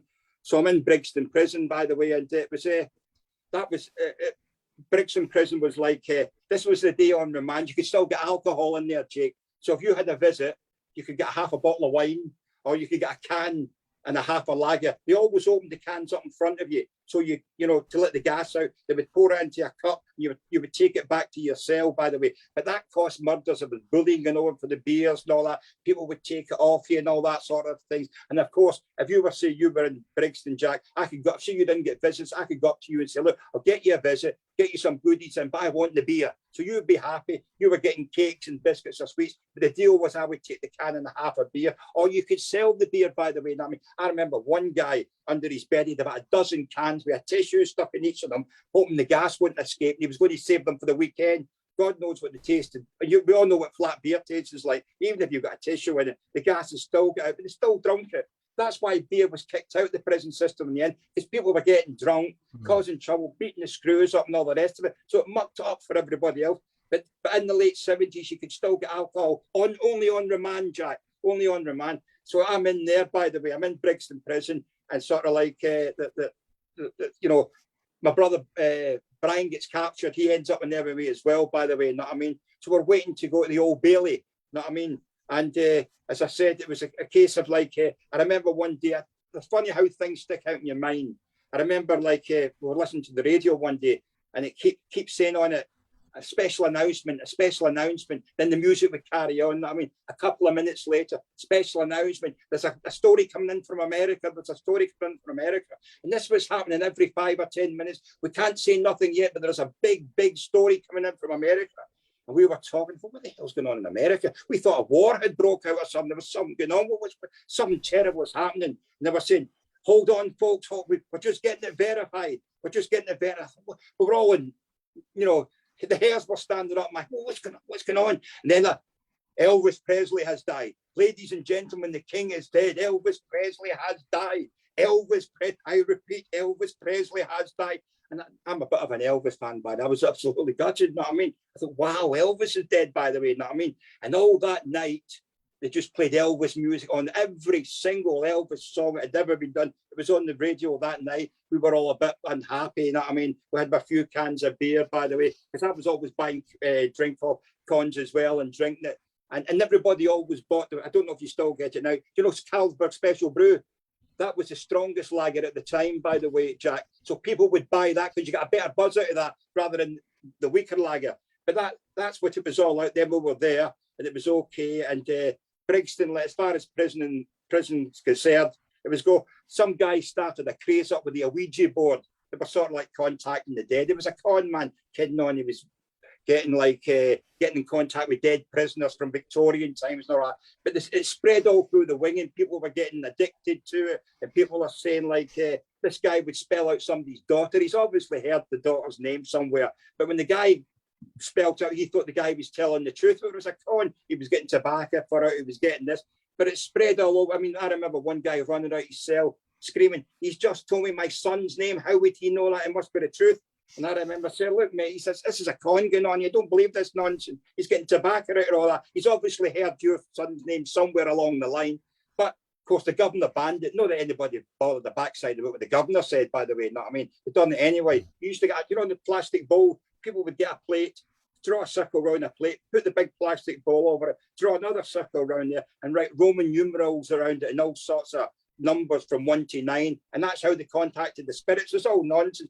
One guy told me I was going to get a not guilty. I'd never got a not guilty. I get found guilty, you know what I mean? But it was all nonsense. But people were really getting freaked out, and that's why the governor tried to put a stamp on it, if you know what I mean. But nobody listened to what Screw's saying. You just do what you're like, yeah, and you carry on. So because we were waiting for the old Bailey, we were a couple of months before we were transferred to Pentonville prison, by the way, because that's in North London. So we gets there. And like, we get in, me and my brother, and we get that. I couldn't believe there was a pool table there. I could not believe there was and I was a big pool player back there. I loved it. It was one of my passions. And I thought, wow, this is great. We're going to get a game of pool. So it was a Saturday morning, and me and my brother went on, and we went to play it. This guy came running out his cell, said to us, look, hey, what are you doing? I said, well, look, we're doing, we're playing pool. He said, nobody can play that until John McQuaid says you can play it. I said, who the hell is John McQuaid? He said, John McQuaid is lying in his bed right now. This is the guy that runs this wing, by the way, and nobody gets to play that pool table until he gets out of bed. And I looked around to all the other cons and said, you stand for this. So you've got this guy lying in his bed. The pool table is empty. It's empty. Nobody's to play it until he says, you know what I mean? And I said to the guy, I'm not. And me and my brother had my name up. He'd rubbed me and my brother's name off it and walked away. And he put John McQuaid's name back up and his name back. So I rubbed their name off the pool table and put my name and my brother's name up on it, right? And this guy came back again, rubbed our names off it again and put his name off it again. So I just went back up for the last time, rubbed it off and said to the guy, if you touch my name again, I'll fucking kill you. So the guy panicked and run round to get this John McQuaid. So we're playing pool. So we know there's going to be trouble. My brother's took his sock off, put a couple of billiard balls into the the sock. He's got it that, and I've got the pool cue. So we're going to give it to this John McQuaid. He's come out, by the way. You can see where he's just been woke up, and he said to me like, "What are you doing?" I said, "What does it look like I'm doing? I'm playing pool." He said, "Well, I don't really care what you say, mate. Hey, you're in your bed and nobody's to play pool till you come out of your bed. What's that going?" And you could see you could see he wasn't used to being spoken to like this, right? Now, this guy I found out later he was going up for trial at the time, by the way. So he didn't really want any trouble. So he walked away and left it, which gave him, it was a bit of a letdown for him, for all his fans. Oh my God, John's walked away. But he wasn't scared of me. He just didn't want any trouble because he was going up for trial, etc., etc., etc. You know what I mean? That was the start of a lifelong enemy, by the way, with that man. I was to run into that man many, many, many times later in the prison system. One night, he tried to kill me in Wandsworth prison, and I had to fight for my life to wipe that guy out, you know what I mean? But that came years later. So that's how I met this John McQuaid. And of course, then I'm playing pool and all that. And we done the normal thing. We didn't bully. Once I get beat, somebody else went on the pool table and I would put my name up and wait my turn. I was no John McQuaid. I didn't do things like that, by the way. But that was the beginning of a lifelong hatred between me and that man. He was a fellow Scot, the same as me. We moved in the same circles as London. It was a Scottish community, by the way, of criminals and thieves, and we all knew each other. But that was the first time I had met him. I goes to court, and I got not guilty on the £20,000 that went missing out of the safe, but I was found guilty for GBH on the what do you call it, the amateur wrestler, ABH on 2 members of the staff, causing an affray, an offensive weapon. So they gave me 18 months for the GBH, 12 months for the ABH, and it all worked out at 3.5 years, but I only done 18 months, if you know what I mean. And it's funny how things stick out in your mind, Jack. I always remember the amateur wrestler guy who stuck me in. When he was giving his evidence, he said to the judge, "I'll be fair to this man," he says. "He actually done me a favour. The 6 teeth that he knocked out were rotten, and so I was glad they were gone." And I always remember the judge said, "Well, that's very well," he said, "but you no right knocking them out in the first place," which was a bit of a chuckle, if you know what I mean. But down I went. So here now this is the first time I'm in prison now as an adult. So I'm still in they keep me in Penable prison, and I got a job in the canteen. But the trouble with the canteen is the screws were running a scam.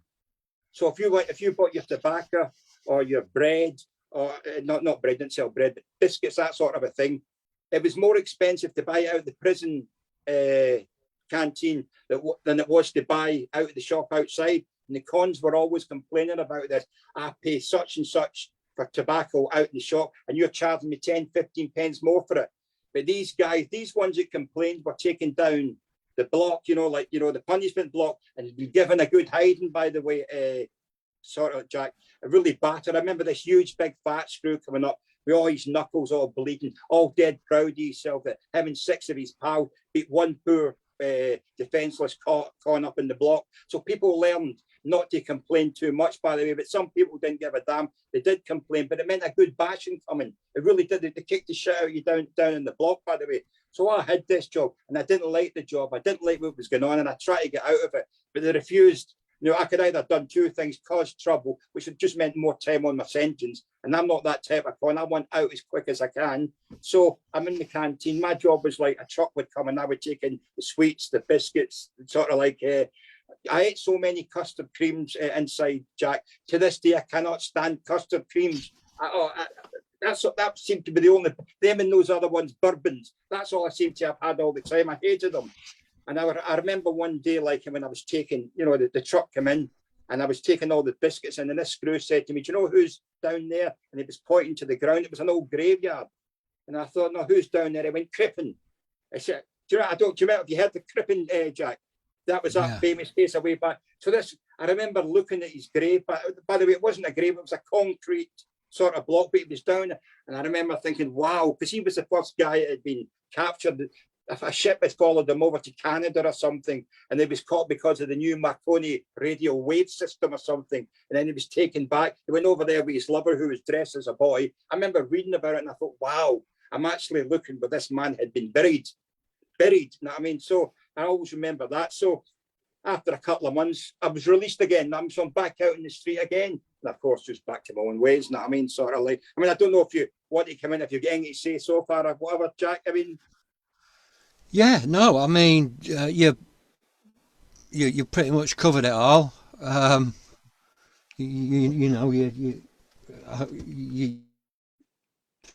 I'll give you that. It's quite refreshing that for your first podcast you've been so thorough. It's nice to get people that are quite thorough, that will put the full story across. I like to take my time with these. I don't like doing short ones. I like to take my time and get people to just say how it is, because it's refreshing to hear.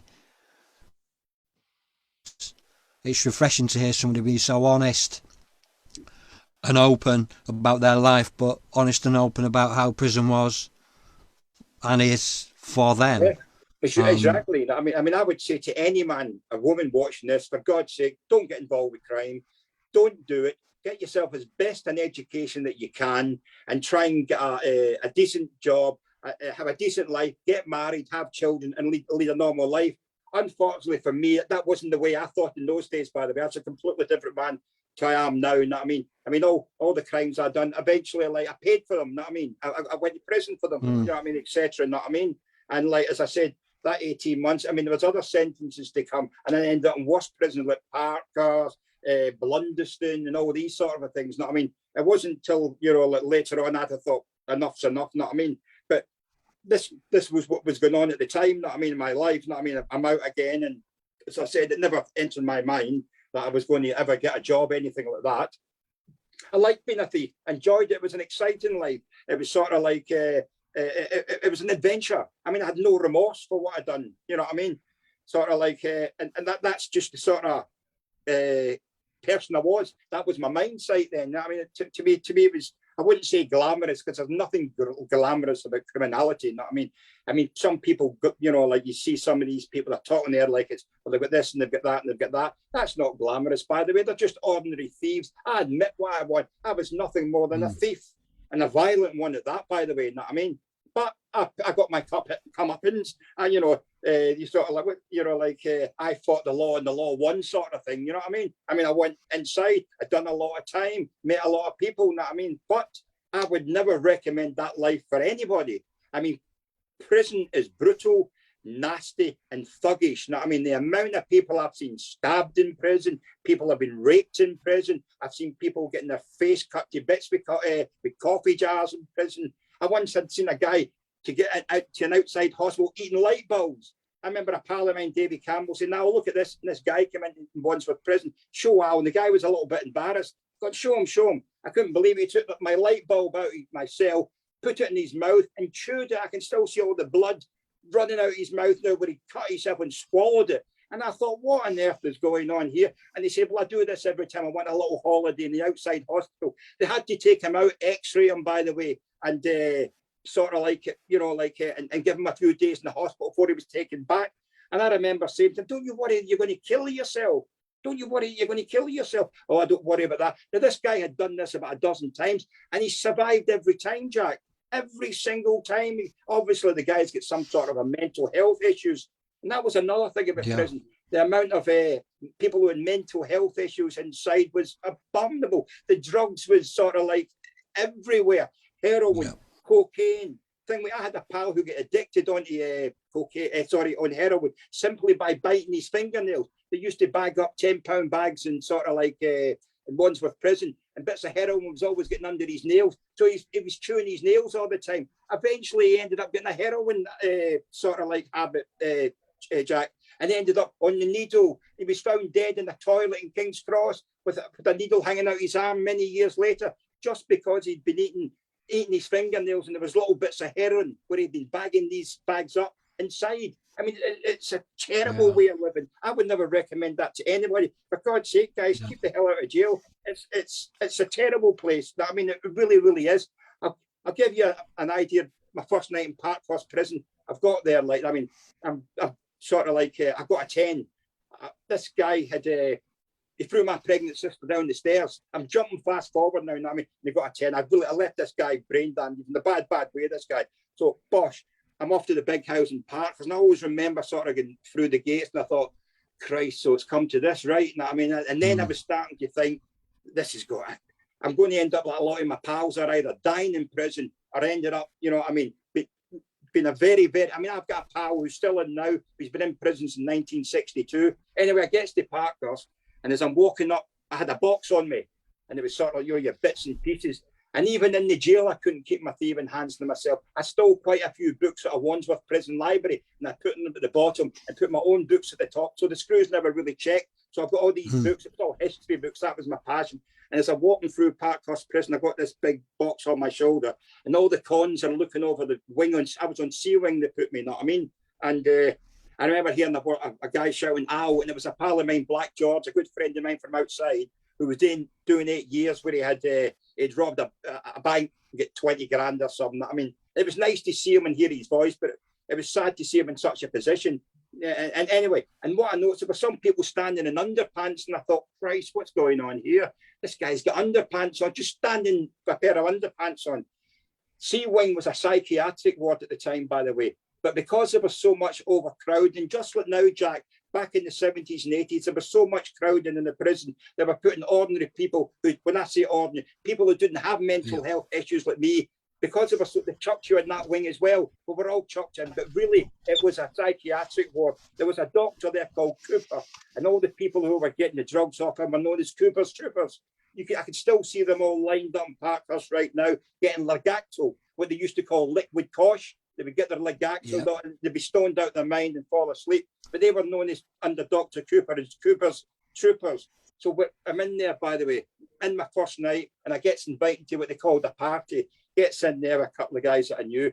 They were hooch, which was prison alcohol, you know what I mean? And everybody was smoking dope. My pal had a big bong that he'd made out of plastic bottles, were there. This is my very, very first night. So the hooch was going down well. They had the radio on playing about. It was quite a good little party, you know, considering it was in prison. Anyway, I knock at the door, and the bank robber comes in, you know what I mean?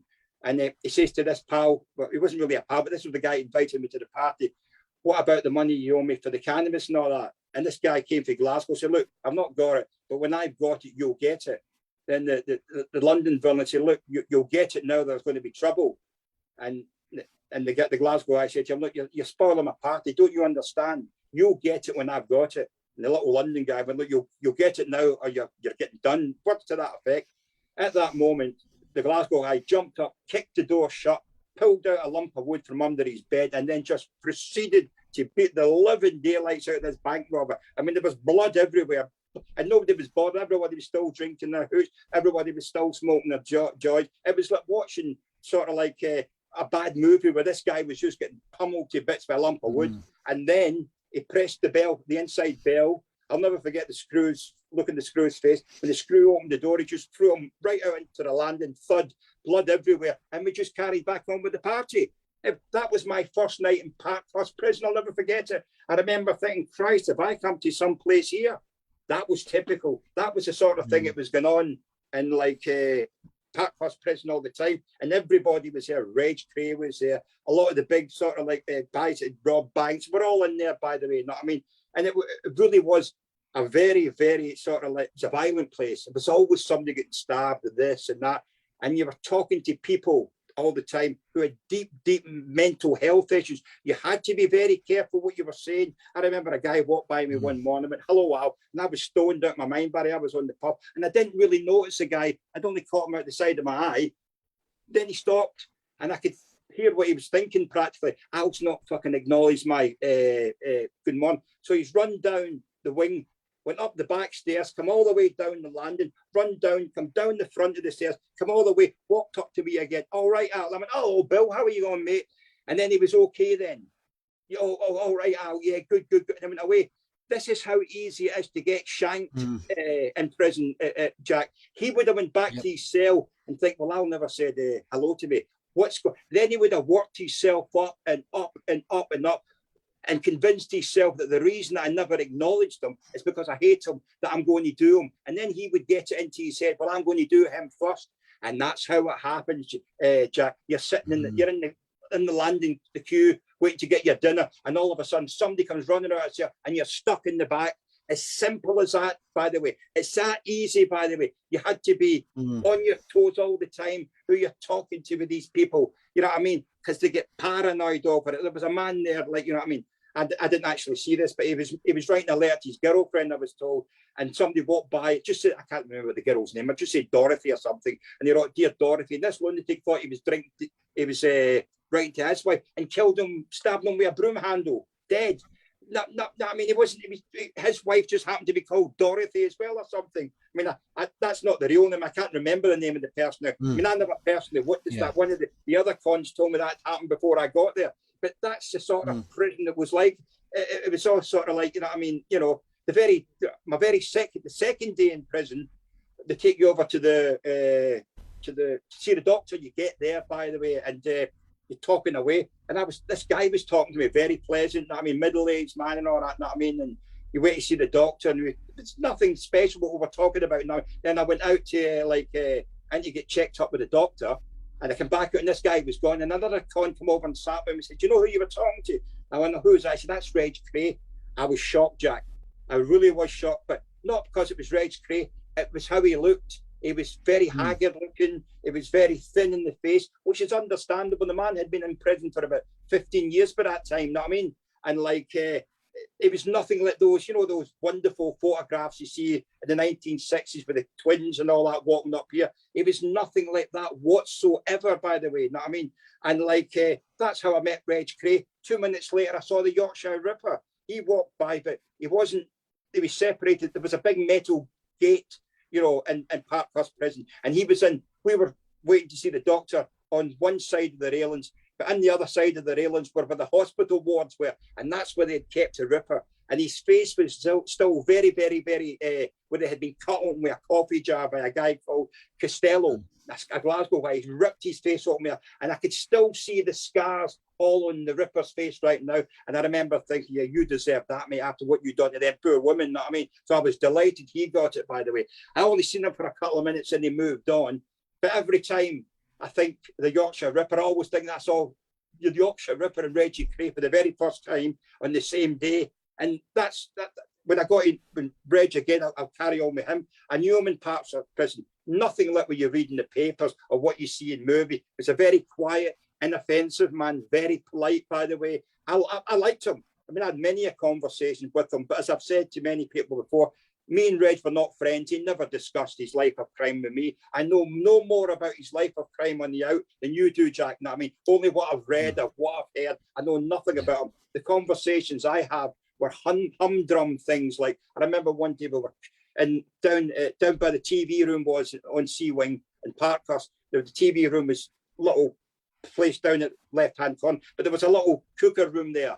And then I remember one day, well, he was cooking sausages, and I had sausages as well. We were sitting talking, and I remember him telling me, saying like he was hoping that one day that maybe him and Ron's going to get out. They're going to get a little house down in the country. That's what he was hoping. That was the sort of conversations I had with him, Jack. And unfortunately for that poor man, by the way, hey, that never happened. The two of them died in prison, which really is ridiculous. When they could let people that call him Pitchfork out, who's raped and murdered two little girls. He gets out, and there's Reggie Kray, was left to lie in prison to die of stomach cancer. I mean, it was terrible. Reg loved Hooch. Hooch was like prison. That he was addicted to it, by the way. Everybody was. I remember one day he came up to me, and there was a bit of a dry up in Parkhurst prison, Jack. The yeast was always getting stolen, and the screws were getting better at protecting it and hiding it. So there was a bit of a dry up, by the way. You know what I mean? And I remember he came up one day, the hair of the dog, he was dying for a drink, and he said to me, like, do you know if there's any hooch about it? I said, Reg, there's nothing. There's no yeast. He said, I've got to have a drink. I'm dying for a drink, you know what I mean? And I understand that sort of a feeling. When you're dying for a drink, you're dying for a drink. The old hair of the dog's good. I said, Reg, there's nothing. He said, for God's sake. I said, look, I've got a jug down. I buy it off you. I said, Reg, it's only down 3 days. I said, you can't drink. He says, I'll take it. I said, Reg, you'll need to have guts of King Kong or something to drink that. Normally with hooch, you can drink it after a week. But if you can leave it down for 2 weeks, or even preferably 3 weeks, great. But the trouble is, it stinks the whole jail out, and the screws can find it. And you've got to be, so you have to have a good hideout for this stuff, that I mean. And he said to me, I'll give you a quarter a puff. I said, Reg, it's 3 days old. And he said to me, I don't care how. Anyway, I thought this is a good deal, but I gave him the couple of jugs I had, and he had, I got the puff. I went down to see him later on, where Reg was in Sea Wing. It was a little alcove kind of thing. It wasn't like the landing, if you imagine cells, Jack. His was a different little bit. There was about 6 different cons in this sort of it was a little alcove sort of thing. And he was down there, by the way, you know what I mean? And he had a table outside. I'll never forget it. He had a table outside his cell door. And he had cups and saucers there. You know what I mean? Proper cups and saucers. And the hooch was in the cups and saucers. And I went down, and he offered me in the cup. Oh, no, Reg, I told you it's 3 days old. I can't drink that. And him and his mate, they just sat and drunk. I could still see Reg with his pinky out. Like the posh people do. They've got. It was surreal. It really was surreal to see him sitting there just drinking that. And that's the Reg Kray that I know, by the way. He had a cell. He called it the Blue Lagoon. And if you went into his cell, there was photographs of Diana Dawes or Joe Lewis, the famous boxer, or maybe Barbara Windsor, and they were all signed to Reg with love and all that sort of a thing, by the way. He had a big Chesterfield chair. I remember sitting in his cell. There was a bed there. But what really stuck out in my mind was his little pewter ashtray. It was about 2 or 3 inches high with cigarette butts. It piled up, Jack, you know what I mean? It's funny how things, there's Reg Kray, probably the most famous gangster in England. And what I really remember with that scene was all those cigarette butts piled up in his ashtray. That was the Reg that I know. I never seen any violence from Reg Kray, by the way. Reg Kray was getting on a little bit, by the way. People didn't really bother with him because he was a figure from the past, if you know what I mean, Jack. You know what I mean? He was respected because he was so famous, if you know what I mean. But I've heard, you know what I mean, he's done this. Well, I seen nothing of that. He might have been violent in other prisons, or he might have been violent when he was over in the special unit in Parkhurst. But I saw none of it. I know nothing of that at all. All I know is that, what I saw. I remember when a friend of mine died, and he heard about it, and he came up and offered his condolences. And I thought that was a really nice touch. By the way, he'd done it. He came up, I've heard all about you. And I thought that was a nice touch. That was the Reg Kray that I knew, by the way. I mean, sort of that was, I can't give you tales of violence of Reg. I saw none of it. I mean, all my stories are really humdrum little things like that. You know what I mean? So I remember one day he was arguing. Well, he wasn't arguing. This guy was arguing with him. You know what I mean? Shouting. I heard shouting one day in the landing. I went out, and there's this guy shouting there, and Reg just walked away and done the right thing and ignored him. Reg was in a bad position. He's a life. He can't afford to get caught fighting because any chance he's got of getting a parole, Jack, will be gone. You know what I mean? They're going to say, look, he's still violent in prison. So that guy who was shouting at him was really out of order. And I went up to the guy and said, that was a bit of order, Bill. Well, why'd you speak to him like that? You know what I mean? He said, well, I don't like him. He cut my sort of in the East End, he cut my uncle or somebody. I mean, I don't know if the guy was telling me the truth or not, but that's what he was claiming. But Reg's done the right thing and walked away. But what I remember about that guy, as I said, it just like I've explained the cigarette butt, the cigarette butt on the pewter tray and Reggie's tray, how things stick out in your mind. Because when he was shouting at Reg, he had the door was open, and up on his wall was a huge poster of Margaret Thatcher. It was massive, and that still sticks in my mind. So there's this guy shouting at Reg Kray, and there was this huge big poster of Margaret Thatcher. Next door to him was a guy who shot the Israeli ambassador back in the 80s. it was a Muslim guy. He was a complete gentleman. I liked him, by the way. I used to call him Mohammed Mo. And he used to make, he was allowed, he made his own food. He used to make curries. He used to give me a carrot curry. Oh my God, this guy was some cook. Carrot curry, any sort of, because he was a vegetarian, he didn't eat meat. He made it all out of vegetables. And by God, this guy could sort of like cook. And up on his wall was a big photograph of the Ayatollah Khomeini. I always remember that. I can still see the big white beard and all that, by the way. And he was in for shooting the Israeli ambassador. It was part of the Palestinian Liberation Army or something. The next cell to him was a Scottish guy that killed a copper. And up on the wall, in his wall, he had the photographs of the dead copper where he had bashed. And I remember saying to myself, I know he's a copper, but you really have to have that guy up on the wall. It was absolutely disgusting. Hey, it's his cell if he wants to put photographs of dead coppers up, because in those days, like if you commit a murder or whatever, you get the crime scene photographs, Jack. So he had the crime scene photographs up in his cell, by the way. So that was that down the corner was the IRA, by the way. You know what I mean? I used to go down and see them, by the way, like, you know what I mean? And there was one IRA guy there where I had, he was a little fella, and there's a big sort of like guy there called Bruno, who was a bit of a bully, trying to hit the little IRA guy. And one night he was sitting in the what do you call it, the TV room, the little IRA guy nipped up behind him with boiling water in it and sugar. You know what I mean? Now, if you pour boiling water with sugar on your skin, it just disintegrates your face, Jack. It just takes everything off, you know what I mean? And he just poured I've seen it personally. Yeah, well, you know what I'm talking about, Jack. And what an napalm, yeah, it's that's what awful. they called it. That's what they called it. And I could still see this guy. His hair just melted. His face melted. What a horrible thing. But that's what happens when you get, if you're going to muck about with the IRA. You know what I mean? But that was a typical sort of like people that was there. There was another guy there, they called him Captain Birdseye. He killed his wife and buried her in the fridge freezer, covered her up with, what do you call it, fish fingers. That's how he got the name Captain Birdseye. And what he'd done is he'd sort of like, he'd done it for the insurance, and he was nipping off to Spain all the time. She'd been lying in that fridge freezer, covered in fish fingers for 2 years. But when he went to Spain one day, like, and there was a power cut in his house, so everything melted. So they had to force his house to come in, you know what I mean, to fix out what was going on. And they found her body in the fridge freezers, in a melted freezer, floating with. So he got lifed off. And you know the funny thing? You must have seen those adverts, by the way, with Captain Birdseye. He looked like Captain Birdseye. He had a big grey beard. All you needed to do, Jack, was put the uniform on that guy, and you'd have thought you were talking to Captain Birdseye himself. He was a ringer for them, by the way. That was the sort of people who was in Parkhurst. There was a guy there that killed his kids. They were the most horrendous. There was people in there that raped their children, people that murdered their own kids. This is the sort of people I thought, wow, that was Parkhurst prison, by the way, in the early 80s. You know, and they're all the famous bank robbers were there, by the way. You know what I mean? Like the people that chainsawed open, you know, the armored trucks and all that. That was the environment you were in, by the way. I remember there was one guy that came up to me, he'd raped a 4-year-old boy. I gave him a good hiding. You know what I mean? I thought, what? Don't talk to me, mate. He'd raped not only was it a 4-year-old boy, it was his own nephew. He raped his own 4-year-old. I remember giving him a good hiding, by the way. You know what I mean? So, I mean, but that's the sort of environment. I mean, I'm jumping now. That came much later in my sort of like criminal career. But I was just giving you a little idea how sort of like what Parkhurst prison was like when I was there. I seen an unusual sight one night as well. I remember a screw was walking by, and he had his dog. It was sort of late at night, and I was just bored. I was looking out the window, and somebody shouted, "Screw!" And as he looked up, do you remember those big PP9 batteries, Jack? Those big batteries. People used to use the square ones. Yeah, those big square ones, right?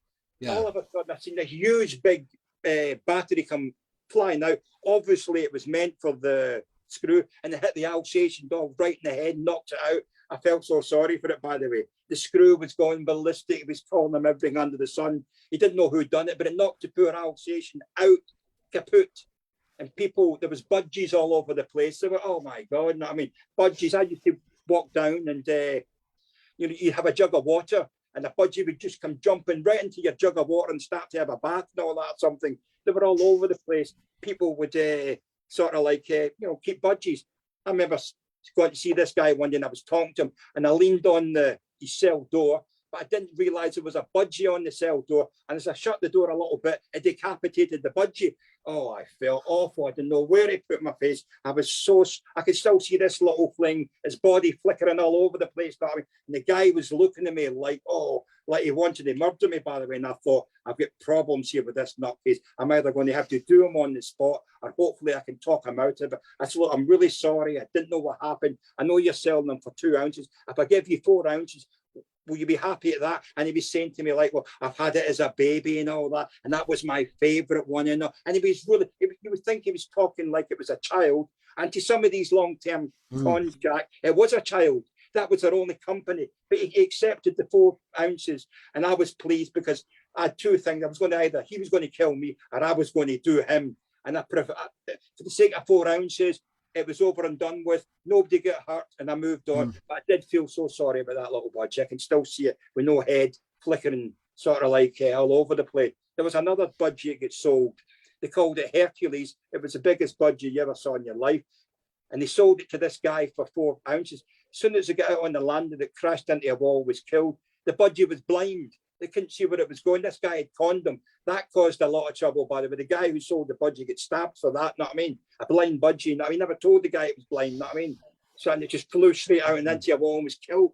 That was sort of, that sort of thing was common, by the way. I remember seeing a guy with a glass all the time, running all over Sea Wing and Parkhurst and capturing flies.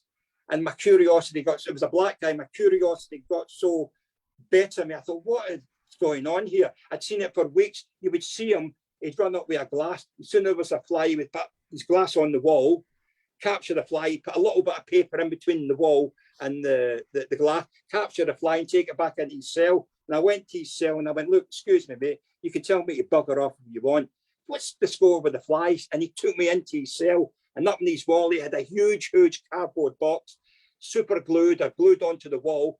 And at the front of the wall, you could see a plastic piece of plastic paper on it, and you could see right into the cell, and he had spiders in it.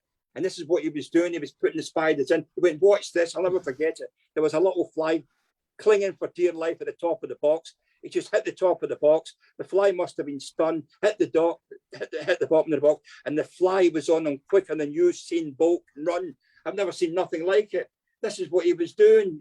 He was feeding his spider, and he used to have spider races and all that, by the way, betting. Him and all the black boys were in the cell betting on what was the quickest spider and all this sort of thing. I mean, it really was a surreal place, Jack. It really was, you know. Yeah. You know what I mean?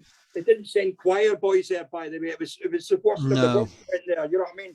But that gives you a bit of an idea what Parkhurst prison was like, by the way, you know. And you could get cut up for the most, you know, I always found it shocking that somebody could get cut up for, say, a £2 deal of cat. They used to sell £2 deals in Parkhurst. It was so small, but they would squash it with their thumb. And if you looked at it, it looked a decent size. But once you squashed it back up into its original size, it didn't even make half a joint, by the way. It was so small. And I've seen people getting stabbed over that. To stab somebody over something that you wouldn't even pay 10 pence in the street for. You know what I mean? That was the mentality of people like that, by the way. It was a shocking place to live, and you had to be on your toes all the time. I had a big shank hidden. Out in my cell in Parkhurst, I'd got out, you know, I put my hand outside my cell and scraped all in between the bricks, all the cement out, and it took me ages to, and I hid my shank in there. You know what I mean? I never had to use it, thank God, but it was always there in case I had to protect myself. Everybody had a weapon. Everybody had a weapon in Parkhurst prison. It was the only way to survive. You know, luckily for me, I never had to use it, Jack, know what I mean? But it was always there just in case I did have to use it, know what I mean? But that was typical of what Parkhurst prison was like, by the way. It really was a Sodom and Gomorrah. And there was one guy there who had, up north somewhere, he'd tied up, put a chain around a disco or something, you know what I mean? And put petrol in, and a lot of people were burnt to death. And this guy was a vicious rapist. He was a sexual predator, by the way.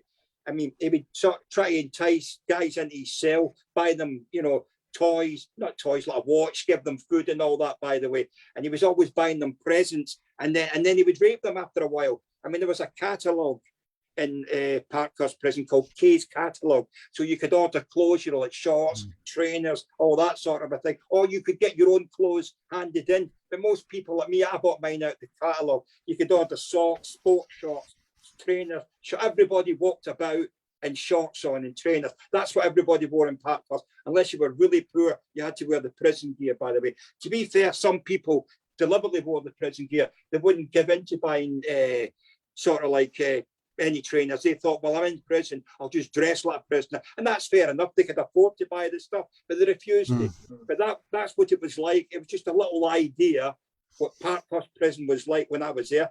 It was horrendous, and you had to really be on your toes all the time. As I said originally, until we turned up because of the overcrowding, it was a psychiatric ward. So 40% of the people in Parkhurst were mental health issues, by the way. Were waiting to go to Broadmoor. They were waiting to go to Rampton. All these places, they were just waiting for a place to go to mental health, you know, to Broadmoor. So you had to be careful with these guys, by the way. They didn't. There was a guy there called the Screaming Skull.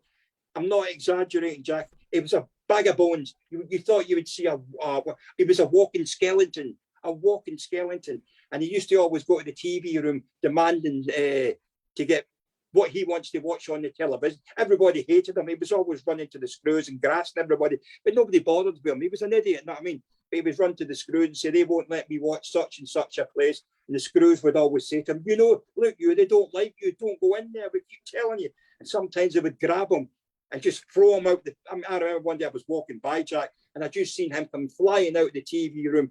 Thud, he hits the deck, gets up, runs to the screws. They've thrown me out the TV room again. And again, it was the same old pattern from the screws. We keep telling you they don't like you, don't go in there. So that's an idea of what Parkhurst prison was like. I don't know how you'd like to comment on that, Jack, but it was surreal. It really was.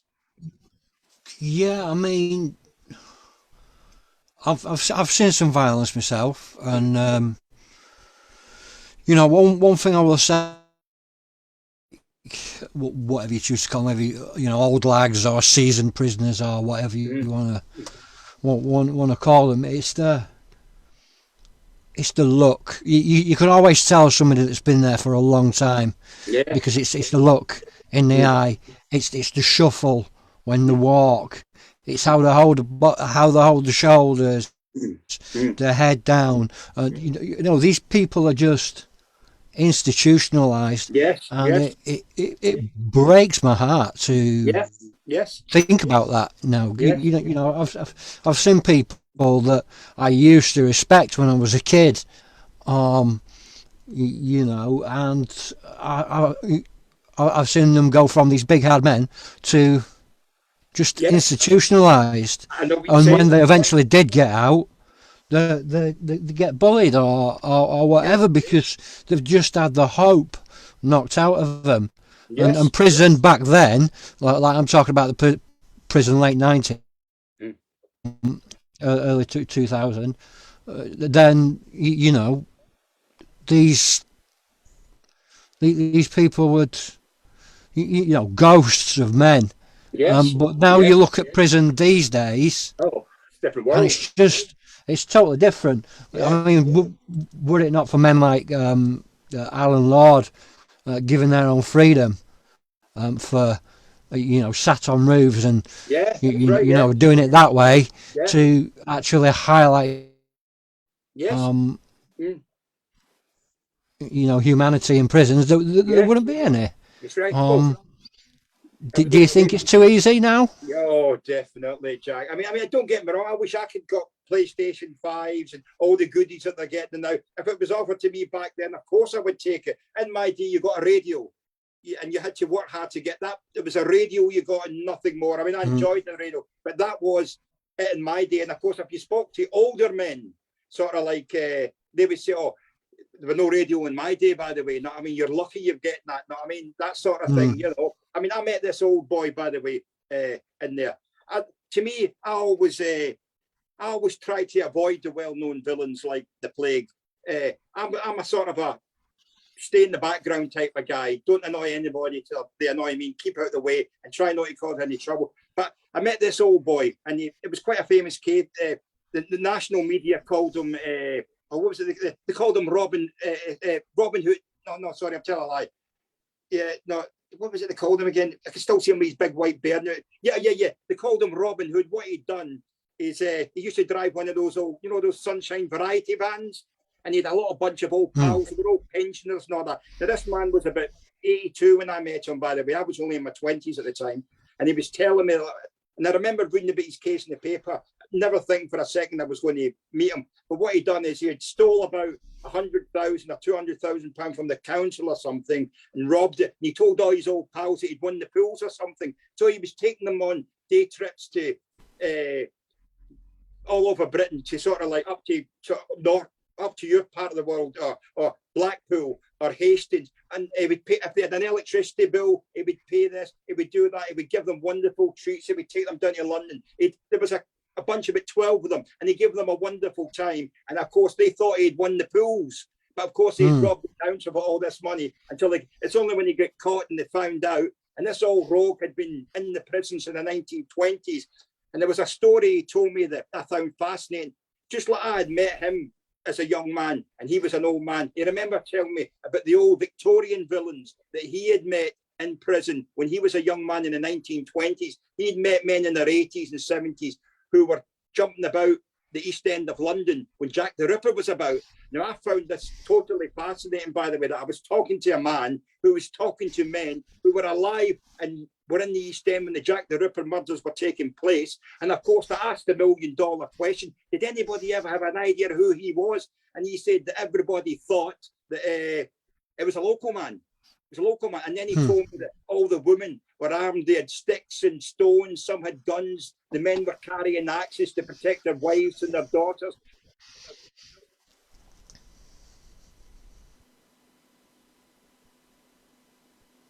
They're up their dresses, they're in their corset, their husbands had bricks and bolts, you name it.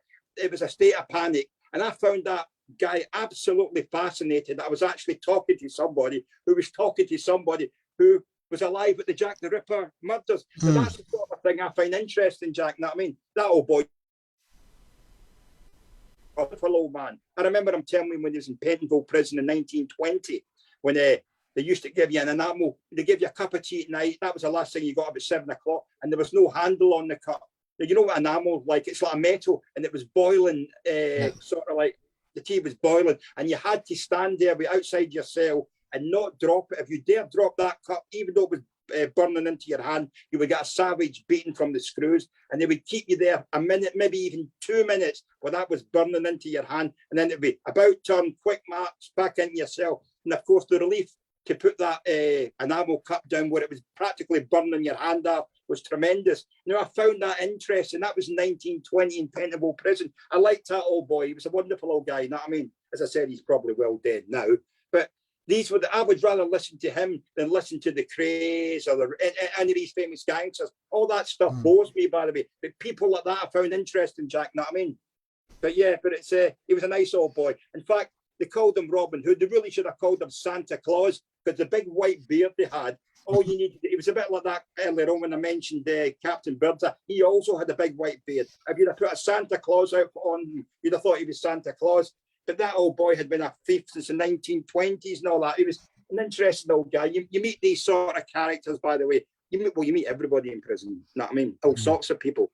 You know what I mean? But it was, that was a bit of an idea that Parkhurst prison was about. But that's me jumped fast forward well into the future. I had other prison sentences before I headed up in Parkhurst, other sentences, you know what I mean? But that was I found that interesting. I don't know if you've how you're feeling, if you've anything to say about that at the moment. Yeah, no, I mean, one thing that I loved to do was listen to the old fellas, you know, the wisdom. Yeah, me too. Me too. It's you know, I use it in my recovery. I use it in, you know, my life. You know, some of these guys are so wise, but they've had to learn that. Yes. You know, I remember the I mean, you know, even up into the 90s and early 2000s, some of the prisons were still Victorian, especially up north. Yes, yes. So I remember, like, you know, having a radio and cutting the end off the lead and then taking the two exposed ends and putting them onto a razor and then breaking a Yes, match into the razor and then putting the cup on it so we could have a cup of tea late at night. It'd take about 4 hours to boil, but you know, things like that. Some of the ingenuity that these old boys yeah. I mean, could teach you. But one thing I do want to touch on, you know, I can see it's getting a bit late now, but to really look at turning your life around. well, I had late. Yeah, well, I'm glad you said that. Yeah, what you know, what I mean. And then, by the way, hey, as you said, it's getting late. If you ever want me to come back on and carry on again, there's no problem. But I'll tell you how I turned my That would be fantastic. Yeah, I got married. I mean, I met this wonderful lady. You know what I mean? And well, first of all, I'll give you a little bit. But I used to lie in night. You know, as I said, year after year, night after night, I was lying in my cell, and I was this can't go on. I've had enough. I'd seen men die in prison. My biggest fear was dying in prison, Jack. You know what I mean? I'd seen. I actually had a pal of mine who died the day before he was due to be released. I mean, how unlucky is that? And I'd seen men who had. I wanted to get married. I wanted to have children, but I didn't want to be in the position that many of my friends were, who went into prison when their children were little babies, and when they come out, they were teenagers. I didn't want that. If I was going to have children, I think it's a duty of a father to be there for those children. Now, if I'm going to carry on with my criminal career and all the money I was getting and all the great times and all the women I was having, that's all fantastic. But the time comes that I wanted more out of life than that. I wanted to get married. I wanted to have children. I really did, you know what I mean? And as I lay there night after night after night, think, look, you've got to change your life. You know what I mean? But it's easier said than done, because once you come back out, Jack, as you know yourself, most of you just go back to our old haunts. They don't give us any money. There's no program to help you get. So you're back out on the street and you get back in with your old mates who are then tempting you with easy money. Look, oh, I've got this going, I've got that going. And you think, wow, okay. And before you know it, you're in the jail again. So I decided I was having nothing like that. And so I didn't know what to do. But at the same time, I'd never had a job in my life. So I don't know what to do. You know what I mean? And one night, like, I was out with I happened to, like, my sister. I said to her, like, she wanted to go up for a drink, and she turned up with this girl. One of them, she was a real beauty. I thought, oh my God, look at her. You know what I mean? And I sort of like thought, wow. So sitting down, and I got to know her. She was a manageress in a sort of an off license sort of a thing. So we got talking and all that. You know what I mean? And from that night on, we were joined to the hip. We were married a couple of months later. Everybody said, don't go near him, by the way, like he'll dump you, he's always be different. But 33 years later, we've got 4 kids, etc. I mean, so that's what it was for me. And she was good for me, by the way. And she jokes herself, Al, if it wasn't for me, you'd be dead or you'd be in prison, by the way. So that's what it was for me. It gave me a bit of, when my first son was born, oh, I was so proud, by the way. I really was, you know what I mean? I've got 2 sons and 2 daughters, and then we had 4 children in quick succession. And that, I gave it all up. I never committed another crime again, by the way. I got out just at the start of 1990 and never committed another crime, but I still had to make money. So what I'd done is I was asked to take over a very rough pub, and it was a very rough pub. But because of my reputation preceded me, I managed to deal with all these guys were in it. Nobody else could control it. So I controlled it. And I made a decent living out of it. I could afford to sort of like give my kids a holidays. I could do this, I could do that. But it was because of her, by the way. It's sort of like, that's what I needed. I needed that sort of stability, because there's no doubt if I hadn't met her, I would have just went back into my old routine, back into the old way of life, back with my mates, out with different women every night, having a great time, you know what I mean? And sort of like either shoving cocaine up my nose or a bit of amphetamines. I mean, I was never really a big drug taker, if you know what I mean, Jack. But to me, it was a recreation thing. If I was out with you tonight and have a couple of lines, I'll have a couple of lines, but I wouldn't go and buy it the next day. The next time I had a couple of lines, I maybe bumped into somebody 2 months from now. And that sort of way it was for me, Jack, because I've seen too many people fall by the wayside on drugs. I mean, that was one of the biggest changes I'd seen when I came out. I mean, I went in at the beginning of the 80s, came out at the end of the 80s, and the drug scene was rampant. People were making fortunes. Now, that's probably what I would have done, by the way, if I hadn't get married. I would have moved into that scene because I knew everybody that was involved in all that, by the way. So what I had to do, Jack, I had to give up all my family. It wasn't just a case of getting married. I had to leave the old environment. I mean, I got a bit of a scare. A cop car pulled up one day. I was only recently out. Know what I mean? 4 cop cars got around me. Oh, you're back out, are you, by the way? Well, get this straight. And they whipped out bags of heroin out of their pocket and said, look, the next time we see you, we're going to put these bags in your pocket and say you're dealing. Get out of our manor. We don't give a fuck where you go. Get out of our manor. So that was enough for me. Me and her just get married. We moved out the manor. I left behind my sisters, my brothers. I completely gave up my old life completely. I never committed another crime again in my life. We got married. Wow. We're still married 33 years later, and you're in love, etc. Love my children. I have 2 wonderful daughters who twist me around their thumbs. I've got a 3-year-old little girl, a granddaughter now. She's the love of my life. I call her my little English Rose. She's a wonderful little thing. You know what I mean? I absolutely adore her. So that's what it was for me.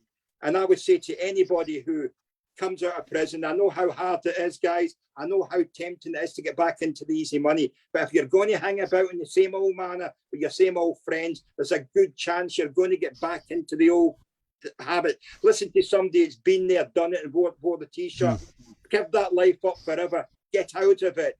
Get yourself away from these people. They're not your real friends, by the way, even if you think they are. If they're tempting you to do this and do that and do that, get away from them. Get away from the old man. Get away from everybody. If you've got a girlfriend and you're in love, then move on. But for God's sake, get away from the old environment, because it's too easy to slip back into it, Jack. You know what I mean? It was for me, and that's what I thought anyway. It is, you know. There's a saying where I come from, you don't shovel shit without smelling like it.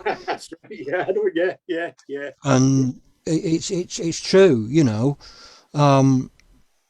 You don't hang about with that sort of person without getting involved. Exactly. You know, when I can really identify someone and fall in love. You know, I was an animal when I met my wife. And, you know, I was homeless, going to a food bank. She was serving behind a counter. She had a 3-month-old son. And we hit it off. That's great, yeah. And people were going, oh, you know, it's bad news. Yeah, I know exactly what you're saying. I think I can make my own. Yeah. You know, she's like, I can make my own mind up. Yeah. We've been together over 7 years. I've been clean and sober. That's great. 27th of June 2014. Well done, Jack. And you know, she's been my saviour. She's been my you know, like you say, she's been my angel. We've been married 2 years on the 28th. You know, yeah. I think, yeah, I do believe in God. You know, I have a relationship. I think God put her there because, you know, she was my calm. You know, she's got kids, and I've got a, you know, I've got a daughter, and you know, we live in a small bungalow, and 5 kids in a small bungalow at the weekend is a bit bit noisy and a bit thing, but it's just it's amazing the life that I have now. Being able to speak to people like you, being able to help give a voice to people like you, because I felt like I didn't have a voice for such a long time. And when I started this, it gave me a voice, and then I want to give other people a voice. That's fantastic. And it's been so helpful to be able to do this and to be able to get people like you. Well, I agree entirely with what you're saying. I mean, when I was, I've been writing for the last few years. You know, like, you know, prison stories, giving people, you know, ideas. What I was saying, you know, what was in prison, giving anecdotes, and people was always saying to me, oh, this is really it. Why don't you write a book or something? Well, I can't write a book. What would I know about writing a book? I mean, and this went on for about 4 years. People have always said, but now I've got 3 books coming out, by the way. I've got a ghostwriter who's writing them. My first book comes out next year, then 2 books are following. Now I find that, I find it surreal that there's going to be a 3 books coming out about my life from Glasgow to London, and I still find it incredible that that's going to happen, but it is happening, and I still cannot believe that it's going to happen, just because I was writing on a crime forum about stories about my past life, and people were always saying to each other, well, that's interesting what you said, why don't you write? I thought, well, I don't have the talent to write a book, I'm not an educated man, you know what I mean? But it's happening. So I mean, if I can do it, anybody can do it. It just shows you that what you could do if you put your mind to it, Jack. You know what I mean? That's what I see anyway. I mean, as I said, what you've said to me sounds a very powerful story, what you've just said. Your wife sounds a wonderful person, by the way, and I'm so glad that you've got 7 years clean, and it looks like to me you're never going to get back to that life again, just like me. I mean, no. You don't need it. It's only me that can mess that up. Well, that's right. That's right. No, I mean, it's only you, Jack, I know. You know, and why would I do that? There's all these things, you know, that we could go into, like self-sabotage and stuff like that. I've mental illness my whole life, you know, and it comes from trauma. You know, I know where it comes from, and these are the things that I'm dealing with right now. You know, I've written books. You know, I've been in films, and you know, it's. I think so, the prisoners and people like us that I've met, that I've done, you know, this is number 35 of this series. Before that, I did about, like I said before we started, about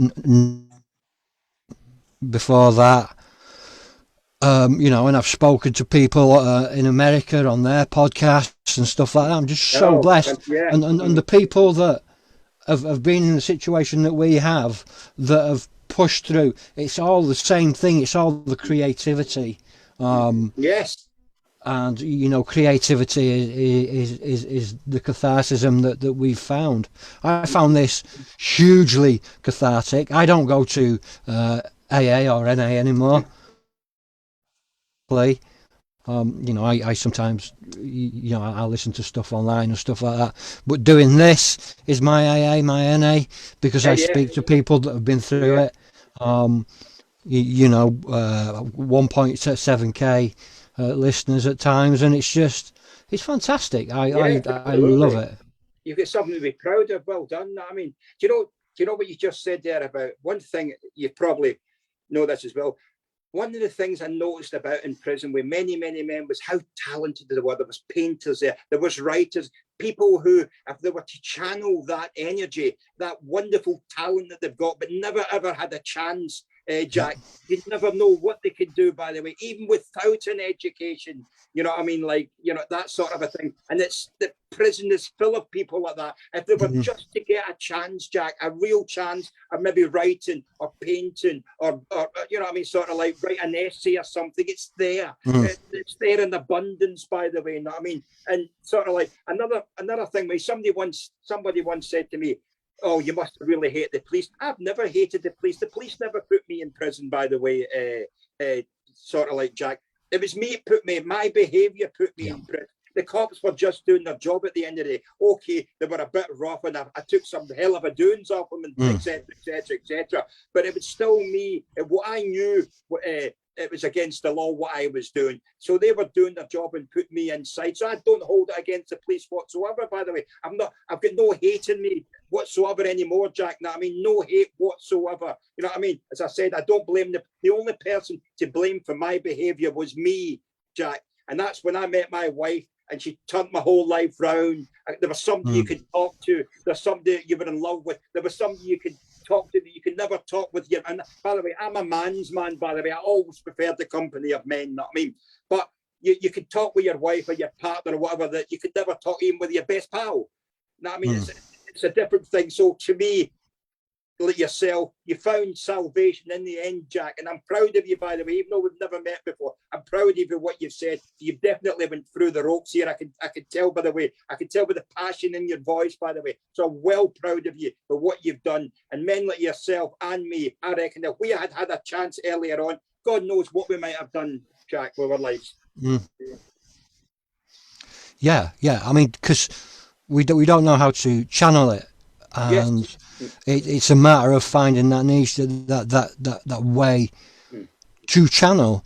So now is, I'm setting up a community trust called Second Life Studios, which is getting people like you and me, homeless people that have all got some form of creativity that want to look into that, and then investing in them and helping them, write a book or make an album, and then getting them the money to then get so many out there and go and sell on the street, and then they give 10% of that goes back into the community trust. They get to keep 90%. It's like working for Big Issue, but better, bringing in better, because you're bringing in most of the money, and then you people invest in you, then they start investing in other people. It's pay it forward. I've been very, very lucky that people have really invested in me as a person. They've invested in my story. They've invested in my books. They've invested in watching this. It's time. I very rarely ask for money. It's time that I'm looking for, because that is the most precious commodity for me. Yes. Time, and that's the most precious thing anyone can give. I'm just so grateful that people take time to listen to me. Yes. And people like you, it's great. I've had a lot of fun. I've shed a lot of tears. I've laughed with people. I've cried with people. I've been shocked at some of the things that I've been told, and it's been a massive journey for me as well. So yeah, I'd love to get you on for a part 2. Yes, certainly, yes. And a part 3 and a part 4. I believe you've got yes. Well, you've got my a lot of wisdom to share. Yes. With my listeners. At that, mate, I'm gonna respectfully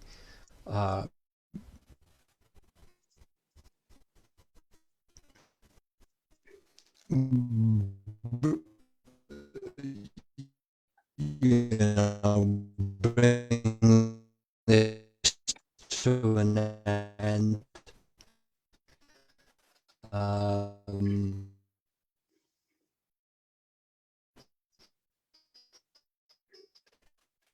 And they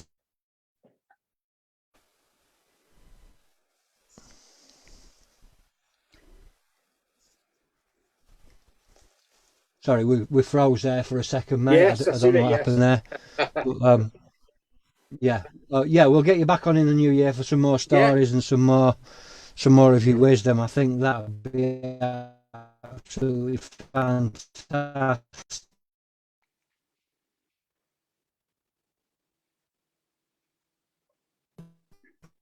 I think that this on that, I'm going to end this broadcast and say thank you everybody for tuning in. I shall see you next time. I'm hoping to get a couple more episodes done before December, and then I'm going to be taking Christmas off. I'm coming back in the new year for series 2. It's been an absolute pleasure to have you on, Al. Thank you so much for coming on. It's been a pleasure to me as well, Jack. Thank you. Brilliant. Thanks everybody for investing your time. I'll speak to you in a second. I'm just going to stop the live stream. Cheers, guys. As always, I shall see you.